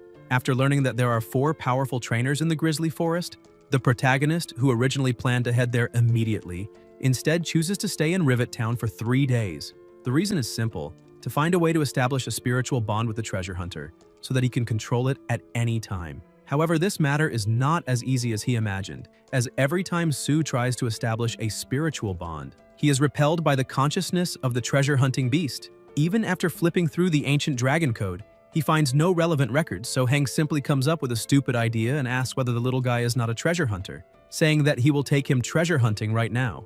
Unfortunately, things are not as simple as imagined, and the protagonist jokes about treasure hunting, saying that all he did that morning was chase butterflies and asking whether, after discovering that he is a useless beast, he should not just feed him to the dragon. The little guy gets angry and begins to release energy, and Sue asks whether he found something. The little guy points his finger. Heng looks behind and asks whether he means he sensed the aura of treasure from that direction. The little guy tilts his head, and the protagonist wonders whether this time it is real, thinking that there seems to be a wave of mysterious energy in his body. Sue smiles and says he does not want to go, that it might just be some kind of fake, and that it is better to go home and cook for the dragon serpent lizard. The little guy starts pointing insistently, and Heng asks whether he really wants to go, whether he wants that treasure so badly, and why he should help him obtain it. The little guy lowers his head sadly, and the protagonist says that he likes doing good deeds.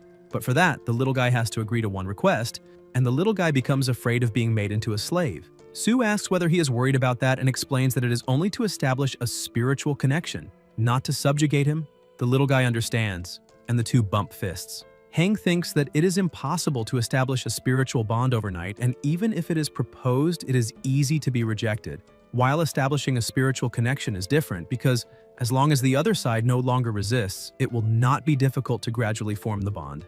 Elsewhere, someone hands over a bottle. It is the attendant saying that the signed spiritual harmonium is there.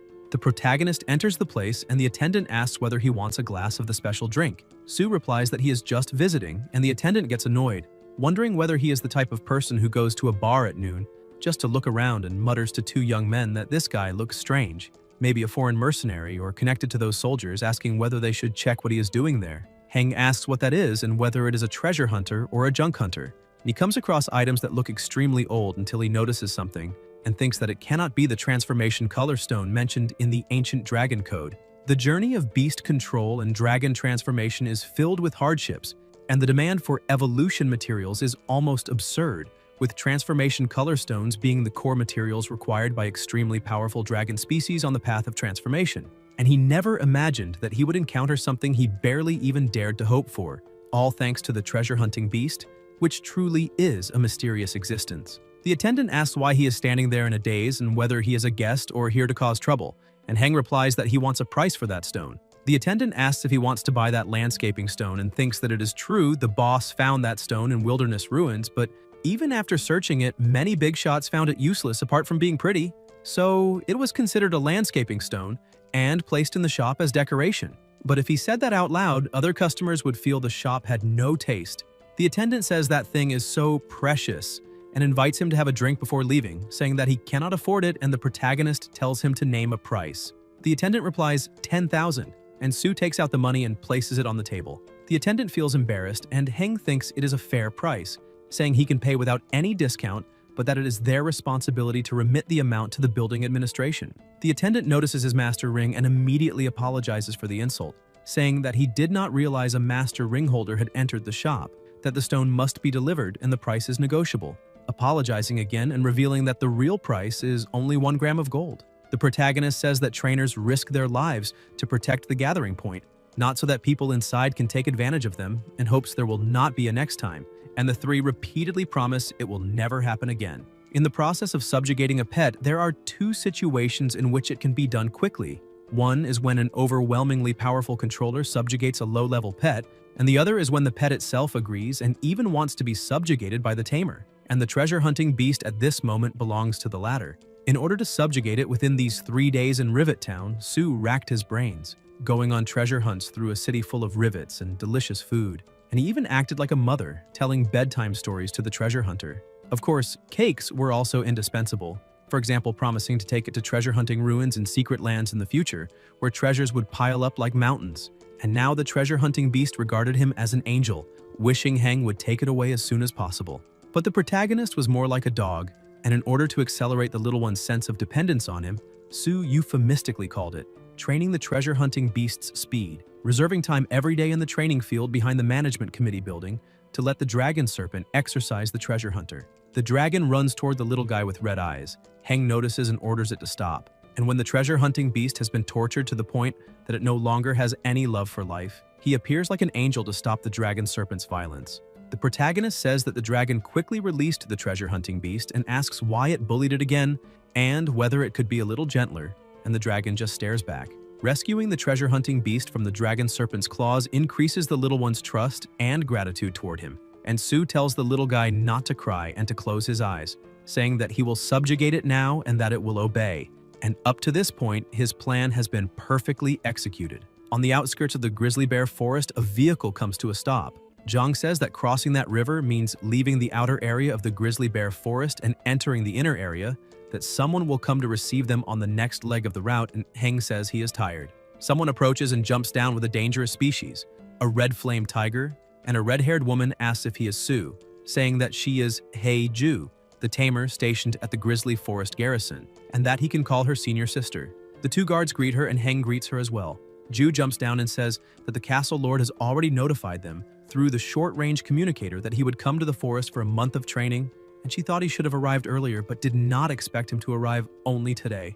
The protagonist apologizes for the delay due to some unforeseen circumstances, and Ju says it is fine, telling the two guards they can head back. The guard asks whether the luggage behind is safe. Hei touches her necklace and orders her pet to come out.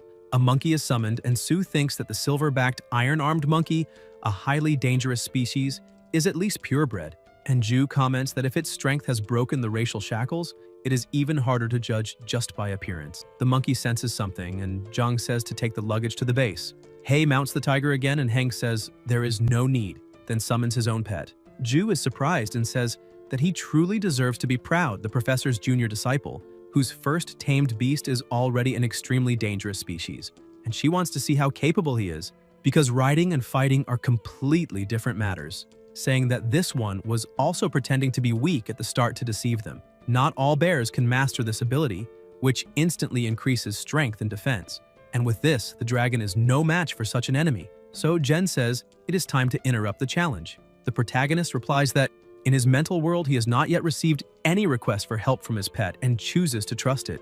The bear becomes even more enraged and charges with full force. The dragon releases its mana and flees, but the bear is too fast, and Jen says that at that speed the pet will not be able to escape and will end up seriously injured. The bear leaps, the dragon hesitates for an instant, flicks its tail, and activates the second phase, Stubborn Stone, causing a massive impact that strikes the opponent and knocks the bear down, sending it rolling away, while the dragon watches until the bear stops rolling and lies motionless on the ground. Lin remarks that it is a foolish bear and asks why he has never encountered such a stupid one before, and Sue replies that it was just luck. Jen adds that with Heng's current spiritual energy, he cannot remain airborne for long, while the protagonist is hanging from a tree. Lin whistles to summon his own bird. The eagle grabs the protagonist by the shoulder and places him on the ground, and Jen says that, as expected of the master's disciple, from what she saw in today's battle, he has clearly put in a great deal of effort training his pet. Lin summons the lotus hat, a plant-type healing pet that roots itself into the ground to absorb nutrients and recover injuries, and the lotus hat begins to heal the bear. Jen explains that this is also one of the forest's challenge rules.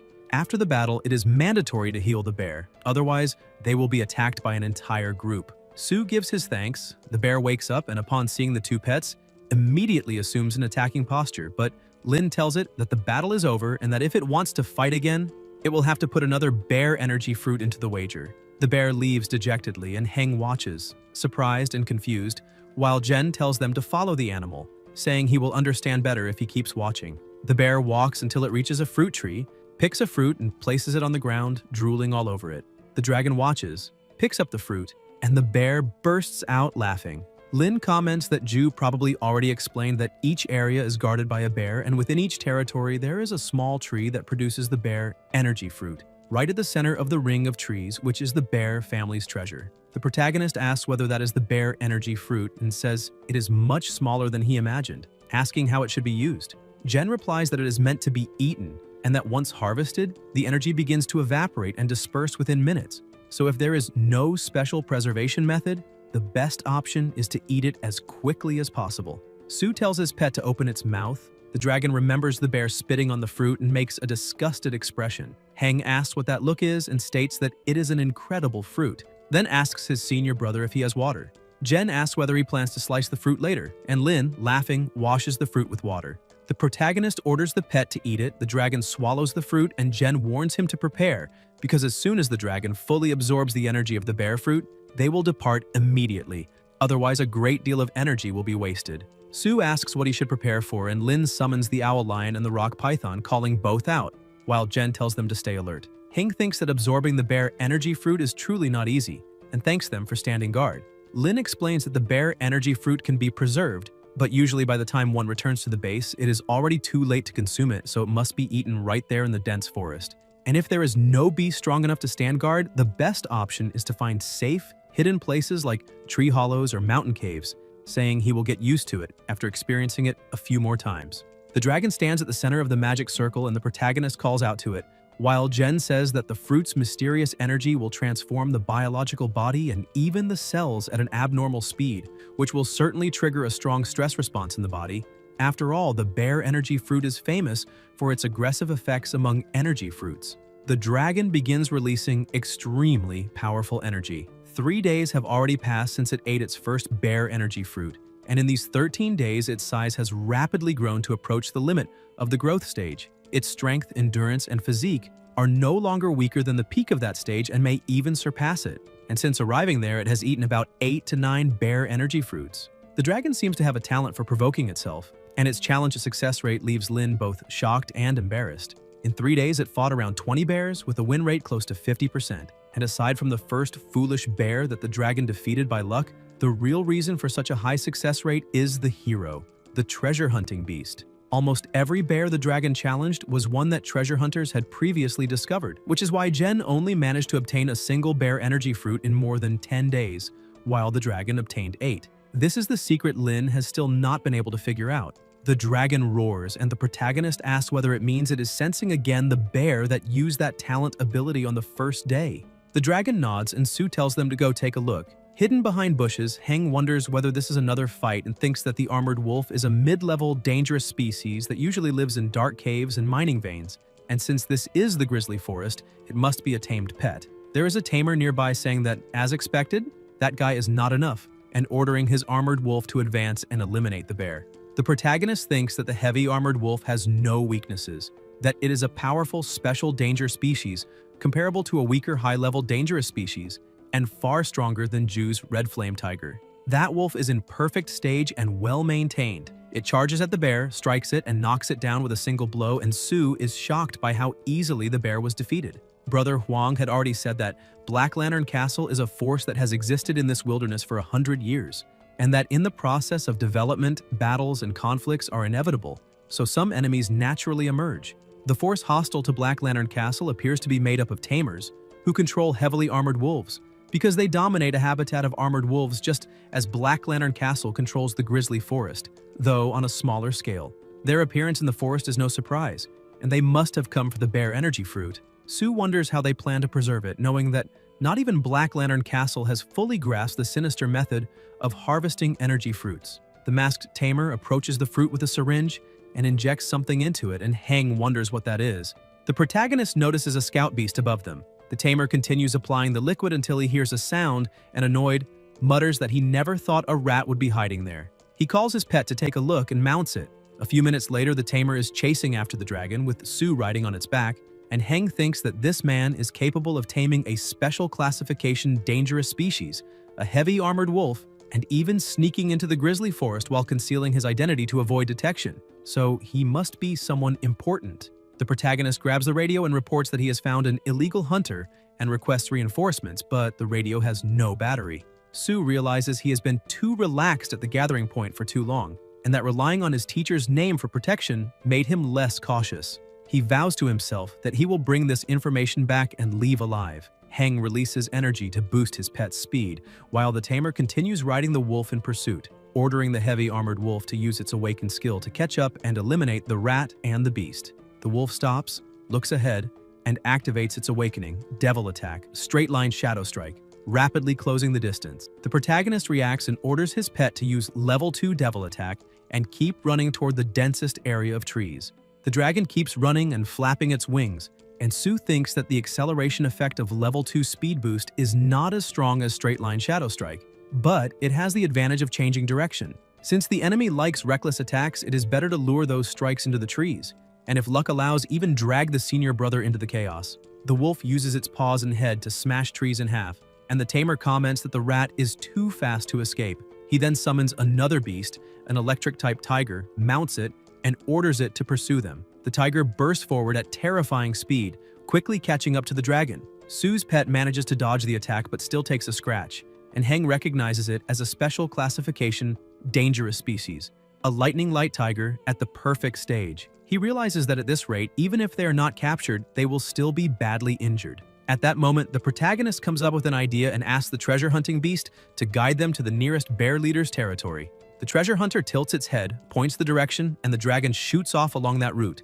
Sue orders his pet not only to flee, but also to counterattack with Earth Spear Sacrifice, and while retreating, the dragon activates the skill and raises a stone barrier. The tamer commands his pet to attack, his ring begins to glow, the wolf smashes through the stones, and the chase continues. The tamer sneers that he does not believe the boy can escape. Heng looks back and sees the pursuer refusing to give up, the tamer ordering them to be found. The tiger sniffs around and begins to feel fear, and the tamer asks what is happening. When inside a cave, a series of red eyes open in the darkness. The bear chief emerges from its den, and the tamer panics upon realizing it is a leader-rank monster, ordering his pet to run. On the other side of the forest, the protagonist looks back and thinks that the bear leader can summon the entire group to attack, and that without his teacher's token, even a powerful hunter like this will not be able to withstand all the bears of the grizzly forest. He orders the dragon to run, saying they must return to base and call Senior Suayu, otherwise many of the forest's energy fruits will be stolen. The dragon activates Level 2 Devil Attack speed until it suddenly stops, and Sue shouts for it to dodge quickly. The dragon leaps and climbs onto a tree. The tamer remarks that it is a pity that he was lucky to dodge, and Heng asks whether he really managed to catch up. The tamer replies that his lightning light tiger has a target locking ability, so even at long range it can still track the enemy. The protagonist realizes it is a tracking skill. The tamer says that using the bear leader to draw danger and then fleeing to report is a clever strategy, but Sue must understand that a tamer of his level is easy to use an idiot bear as a shield, and that in the end, he is nothing more than someone who can only control a low-level scaled lizard. He orders the tiger to finish everything. The tiger charges, but suddenly stops, confused and frightened. The dragon activates Level 2 Awakened Power, and Sue understands that the treasure-hunting beast, being of the mysterious type, has used its talent skill, Illusion, making the pursuer see the dragon as an ordinary scaled lizard. Although the dragon's power cannot completely restrain the tiger, it is enough to buy a few seconds. Fortunately, he had prepared a smoke bomb using residue extracted from dense black grease, and now it finally proves useful.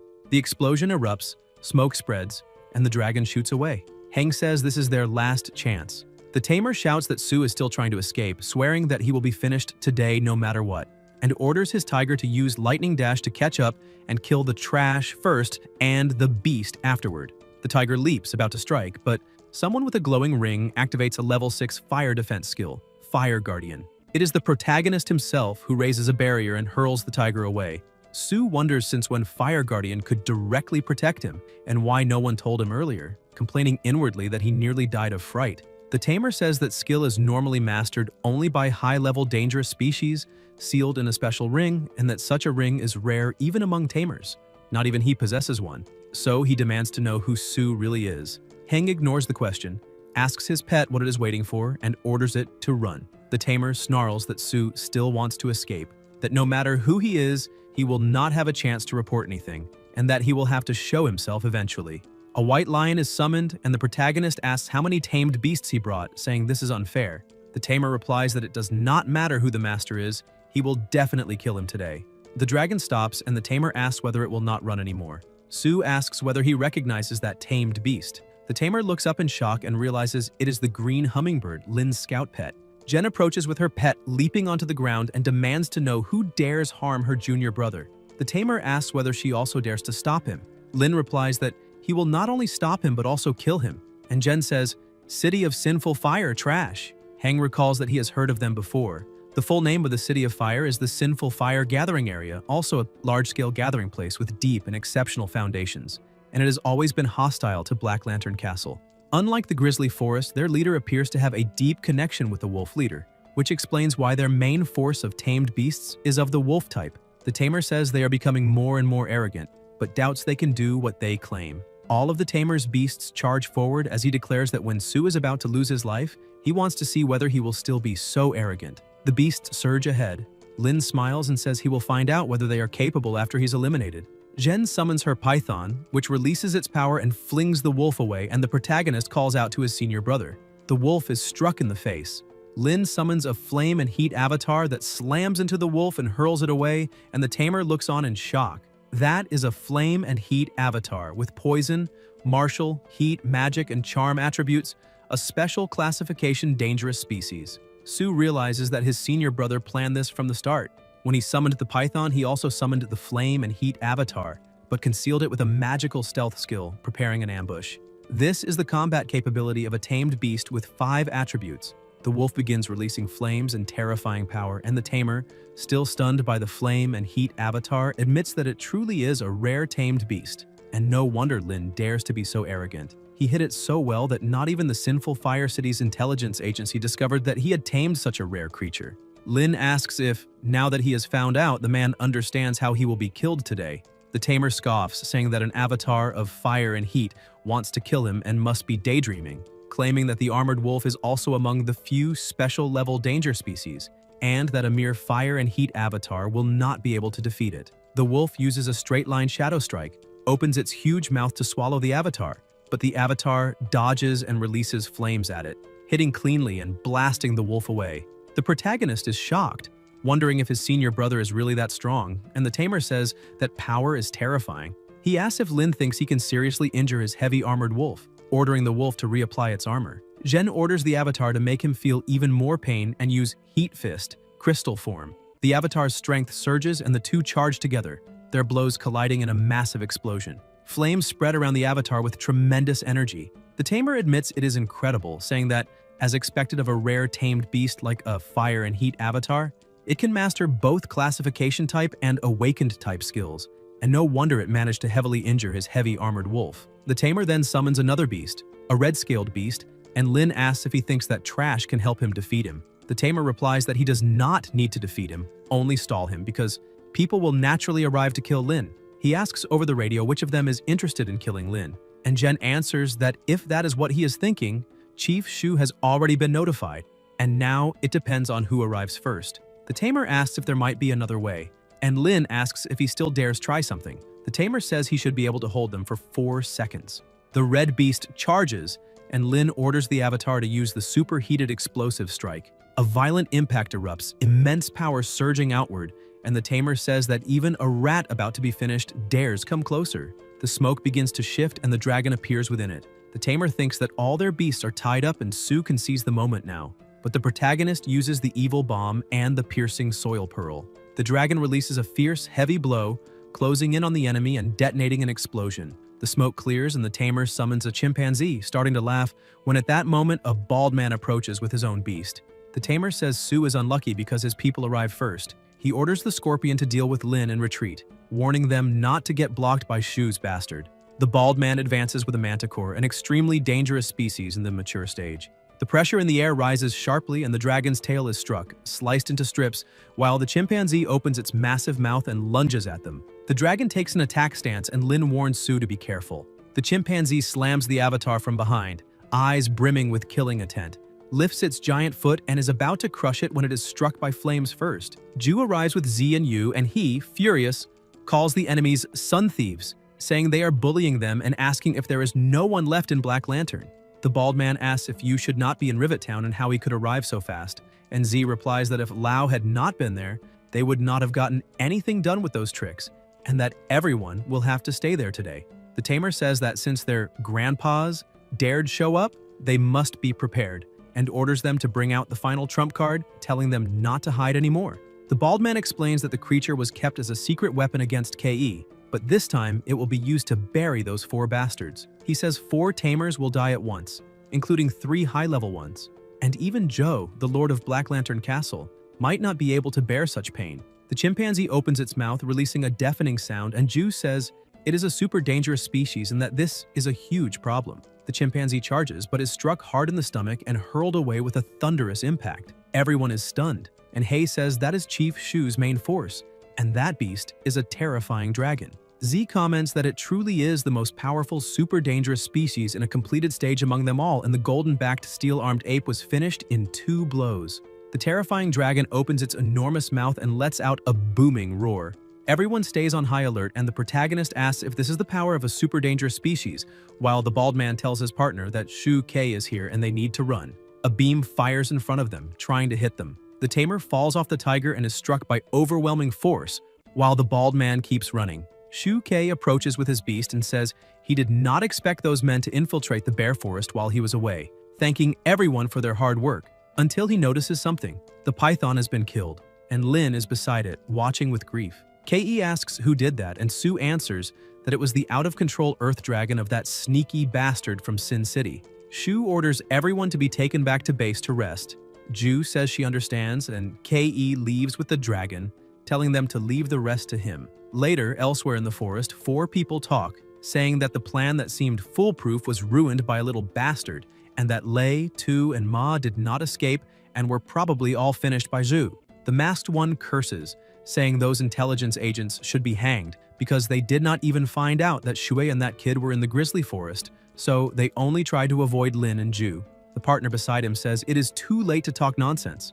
The operation has been discovered by KE and the mission is declared a failure, and the best thing is to send the news back to the gathering point so they can prepare in advance, because hiding is not the kind of gathering point that takes a loss and does not retaliate. 2 of them agree and ask about the other, and the bald man tells them not to worry about him, that he can decide for himself. They fall silent for a moment until they hear a commotion. They ask what happened, and KE bursts out of the bushes with his beast. They stare in shock when they realize it is KE, then turn and run. Back at the grizzly forest base, many beasts lie finished, and Shu says that most of the intruders were eliminated, and that 2 fish slipped through the net, but it is not worth chasing them. Ju comments that if they are transferred off the mountain, it will be dangerous. KE says he took a quick look at each area, and the losses this time are not that great. There are hundreds of Xiangli fruit trees in the grizzly bear forest, but only 1 out of every few dozen was harvested, less than a tenth. On the other hand, the bears killed and wounded nearly 100 invading creatures, which is a major loss for the entire grizzly group. The owner of the grizzly bear forest, the bear leader, will certainly be furious when he finds out, but they will not be held responsible for the later consequences, because Black Lantern Castle will launch revenge against the City of Sinful Fire to give the grizzly forest's owner an explanation. As for the individual losses, KE acknowledges that Lin's losses were not small. He promises to report the truth to the castle and try to compensate him with a super dangerous cub of excellent qualifications. Regarding Ju and She, the timely support from both will be considered a meritorious service and properly reported to the higher authorities. Yu thinks to himself that it was fortunate they did not investigate why the young master left his post without authorization and remained in Bear Forest. Shu then asks why he was not in Rivet Town and what he was doing there. She replies that he came to support Lin and Sue. Ke tells him to stop pretending, stating that he has no patience to argue about that and that he will take him back to Rivet Town immediately and make him stay there. Shu leaves awkwardly without arguing. Shu comments that the plan of Sinfire City being thwarted this time was mainly due to Sue and Heng, and that both deserve credit. He believes the Castle Lord will be very satisfied and will not hesitate to reward them. Since they are in Grizzly Forest, they cannot ignore the achievements obtained there. Shu suggests that the base warehouse has many valuable items, and that he can choose 1 or 2 as a reward. Sue replies that if Lin had not arrived in time, even though the enemy's plan was ruined, he would probably have lost his life, and that it would be better to transfer this reward to his senior brother. Ke smiles and says that it is a good thing to see two juniors so harmonious. He assures them that both are indispensable and that Lin's rewards and compensations will be decided directly by the castle lord, so there is no need to refuse them. He then tells them to prepare, as he will take them to the warehouse. Sue asks to wait until the next day, claiming that it is not very convenient at that moment. At night, elsewhere, Heng comments that after reflecting for a long time, he has finally reached a conclusion. If one is to choose a treasure, it would be a waste not to consult the ancient records. He says that the final destination of beast tamers is always the same, to turn their beasts into dragons, reaching the top of the food chain. However, the journey to become a dragon is extremely dangerous and requires countless precious materials to obtain a tiny chance of success. In this context, the cost-benefit ratio of the treasure hunting beast becomes even more evident, because a treasure hunting dragon beast would have a much higher probability of obtaining evolutionary materials. Just as there are various ways for a scaled lizard to transform into a dragon, there is also more than one path for the treasure hunting beast to evolve. However, while lizards have dozens of evolutionary routes, treasure hunting beasts have only 9. 8 of them depend on the bloodlines of other dragons. To preserve the ability to obtain treasures, there is only one option: evolve into a treasure hunting dragon beast, still under the dominion of the mysterious system. Sue opens the ancient book and decides to wait until dawn to go to the warehouse in search of treasures. The next day, at the Grizzly Forest base, he asks if he can already go to the warehouse. Ju replies that the chief asked him to inform them that a border observation station happened to discover traces of a Sinfire City supply convoy the previous night. Without wasting time, the chief departed immediately to destroy it. Ju comments in an ironic tone that if only it had been finished yesterday, and that now the reward will have to wait for his return. At that moment, Heng has a sudden idea and tells his pet that he has just thought of something important. The dragon is confused, but the two leave quickly. Hei observes the scene and complains, asking why he spends the whole day grumbling. In the forest, Sue walks with his pet by his side, reflecting that Hei washed Chi, which made him remember that the bears of Grizzly Forest probably never received proper care. After the recent invasion, many of them were also injured. He recalls that the ancient dragon code contains an appropriate recipe for bears and that, using the treasure hunting beast, he can find docile individuals. Sue concludes that no one said the only way to obtain Xiangli is by fighting. He calls his pet to make use of the remaining time in Brown Bear Forest and move on. The dragon, still confused, simply follows him. Under his leadership, relying on the treasure hunting beast, the dragon lizard, and the special formula of the ancient dragon code, one person and 2 beasts go through another abundant harvest. They heal a brown bear again and even give it a bath, obtaining a good reward: 3 complete Xiangli fruits and some rare bird eggs, all handed over to the dragon serpent lizard. At night, something unexpected happens. The bear assumes an attack stance and activates a level 4 illumination skill. Heng watches carefully and says that, since the food was delicious, the bear wants to repay them with a battle. The dragon also takes a combat stance. The bear charges, but the dragon attacks first. Sue comments that it is a pity since his pet's broken tail has not yet recovered. The bear hits it head-on, knocking it down and pinning it. Sue tells his pet to admit defeat, reminding it that the injury has not healed yet, but the dragon insists on fighting. The bear glares at the dragon with red eyes and raises its paw to attack. The dragon grabs both paws, unleashes its power, and activates Dragon Song combined with the Warhammer, releasing an absurd force. Heng gets excited at the sight while the bear flees in terror. Sue is surprised to realize that this is a level 4 illuminated skill. He approaches his pet, strokes it, and says he did not expect it to be so talented in Long Wei, reaching the 4th level of illumination. Fragments of the dragon's skin begin to fall off, which makes Heng worried. Suddenly, an overwhelming energy is released. The dragon's tail regenerates and becomes even more powerful. Sue is astonished and recognizes this as late growth, finally manifested. Elsewhere, Ke asks whether the dragon serpent really grew and whether what he heard is true.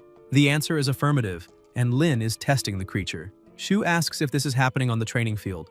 At the base entrance, Jen calls his junior brother and asks whether the chief has already returned. Ke replies that the supply convoy has been dealt with a small delay, and comments that he heard Sue's dragon lizard has reached the final growth stage. Lin confirms that it fully meets the standards of that stage. Shu remarks that the progress is truly incredible. The castle lord only expected him to break his limits, and entering the final stage would already have been a bonus. He did not expect him to completely exceed expectations, demonstrating the true spirit of the Black Lantern. He orders that, the next morning, arrangements be made to go to Ermet City, and that someone take the young man back to the castle as the special training has been completed. Before that, however, he will take him to the storage to choose rewards. Su says he has just returned and that the journey was exhausting, suggesting choosing the next day. Ke responds that he already broke his promise before, and that since he had promised 2 items, he will compensate him by allowing him to choose 1 more. In the warehouse of the Brown Bear Forest Base, Su asks if he can really choose freely. Shu says he will wait outside. Heng runs excitedly at the sight of the quantity of treasures, commenting on the vastness of the Brown Bear Forest, which includes forests, lakes, rivers, valleys, and hills, each region producing different materials. Su remembers that he can only choose 3 items and asks the treasure hunting beast to look for something specific mentioned the previous night. If they find it, he will help it evolve into a treasure hunting dragon beast. The creature runs off among the treasures. Su comments that in the end, everything depends on luck, until Heng notices something strange when he sees it stopped on the chest of a statue, refusing to move away. In the city, people carry boxes back and forth. One of the men holds a piece of paper and warns them to be careful with the pilot master's baby. Lin comments that Chief Shu recently eliminated several gathering points of Sinfire City, and that, judging by their style, revenge is inevitable, so it is best to double their vigilance on the road. Shua asks what he's talking about and who exactly is being looked down on, stating that now that Su has arrived in Rivet City, he has entered their territory and they can guarantee that he will return safely.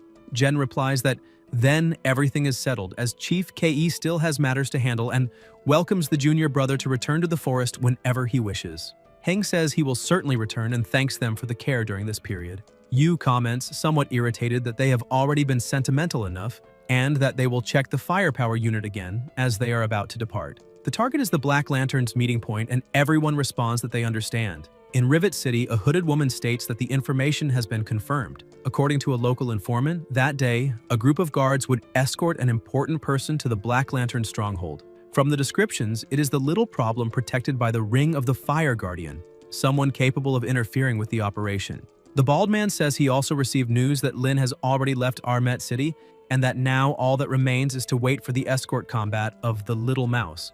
They decide to ambush the group in that valley. Hidden among bushes, they observe vehicles passing by. The bald man snarls that the cursed rat has developed a special taste for escaping death, and that the hunting team exists solely to make him taste the fear of being finished off. He guarantees that this time, he will make the man watch his own brother die. Suddenly, an explosion echoes. The bald man asks what happened, and Lin appears from behind with his avatar, telling him to stop hiding. He says that the 2 companions have already been massacred by Shu, and that, as for him, he will handle the job personally. The bald man panics and says that it is impossible. Jen tells him to look more carefully and asks whether Su's team deliberately stopped at the entrance of the valley without entering it. The bald man grits his teeth, calling it despicable, saying that they use the information as bait just to lure him out. On the other side, the masked man lying on the ground spits blood and sneers, saying that when it comes to despicable methods, no one surpasses Sinfire City itself. Ke replies coldly that he is there only to protect the Black Lantern Knights, otherwise there would be no reason for them to cross blades. The avatar releases its power and Ju steps forward, increasing the pressure on the battlefield. Meanwhile, the vehicles continue moving. Su observes from a distance and calculates that judging by the level of destruction, it must be a high-tier dangerous species. He remembers that his senior brother asked them to depart with a half-hour delay precisely because of this. Realizing that the situation has been resolved, Su calls the chief, thanks him for the support, and says that in the future when Ke returns to the castle, Quan will personally offer thanks. Ke simply tells him to hurry up and not keep the castle lord waiting. 2 days later, at the Black Lantern gathering point, the fortress master remarks that he heard Heng worked hard and asks whether there was significant progress. Heng replies that he did not disappoint his teacher. He then summons his dragon. Zul stands up, walks over to the creature, and begins examining it closely, even opening its mouth to inspect it. Su grows tense, thinking it would be best if the dragon did not move, because if the master became irritated, he could easily tear it apart. He comments that Sinfire City has been severely struck in recent days by the vassals sent by the master, including the armored wolf breeding sites, which were also destroyed by the senior brother. Heng asks whether they will not attempt revenge again against Grizzly Forest and Lin, Ju, and the others. The fortress master tells him not to worry. The Lord of the Forest has secretly returned, and unless the ruler of Sinfire comes personally, no one would dare cause trouble. Moreover, Heng not only completed the special training, but also contributed greatly to the illegal hunting case in Manhwa. Su asks whether the master still has the high-level dragon scales he gave him before, and whether he could eat another slice.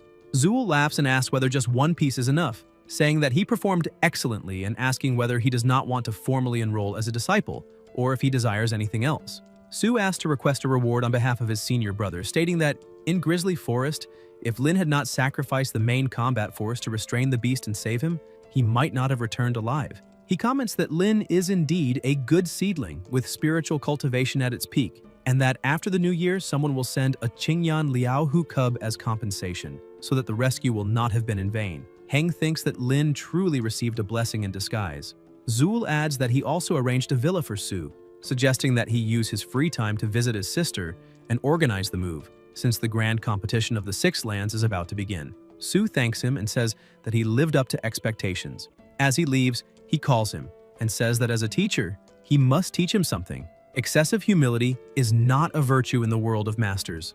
Strength must be respected, and when it is necessary to fight, one must fight. On the way home, Zul's words echo in Su's mind. After everything he experienced in Sinfire City, he understands that he can choose to be a moral person, but only if he has enough strength to force others to listen to his morality. When he arrives home, he hears a female voice commenting on an old scandal of his. Confused, he wonders which old woman is spreading that. When he opens the door and announces that he is back, Qing runs to hug him, saying that she heard from the guards that he was attacked on the way. Su replies that everything is fine and that it is already over. Only then does he notice two young women in the living room. Qing explains that they are colleagues from the administrative department and the materials department, Manhwa and Jin Mei Li. Su tries to say something, but Qing interrupts him, launching into a speech about marriage, children, and stability, saying that she chose girls with good hips and that they even helped prepare the table. Su says that he is tired and wants to sleep a bit before eating. Dinner proceeds in an awkward atmosphere until he takes out the treasure hunting beast, immediately drawing the attention of the three women. Later, as they leave, Qing says that he should accompany them home.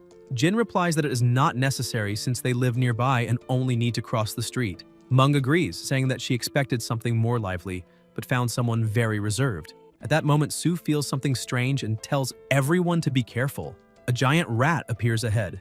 Mei Li panics and asks how a rat that big could appear there. Su explains that it is a giant rat, a low-level, dangerous species in the adult stage, possibly mutated after eating the remains of beast tamers animals. He warns that giant rats live in packs and tells them to move back. Red eyes begin to appear, but Su summons the dragon. The rats panic and flee. The dragon charges and eliminates them with ease.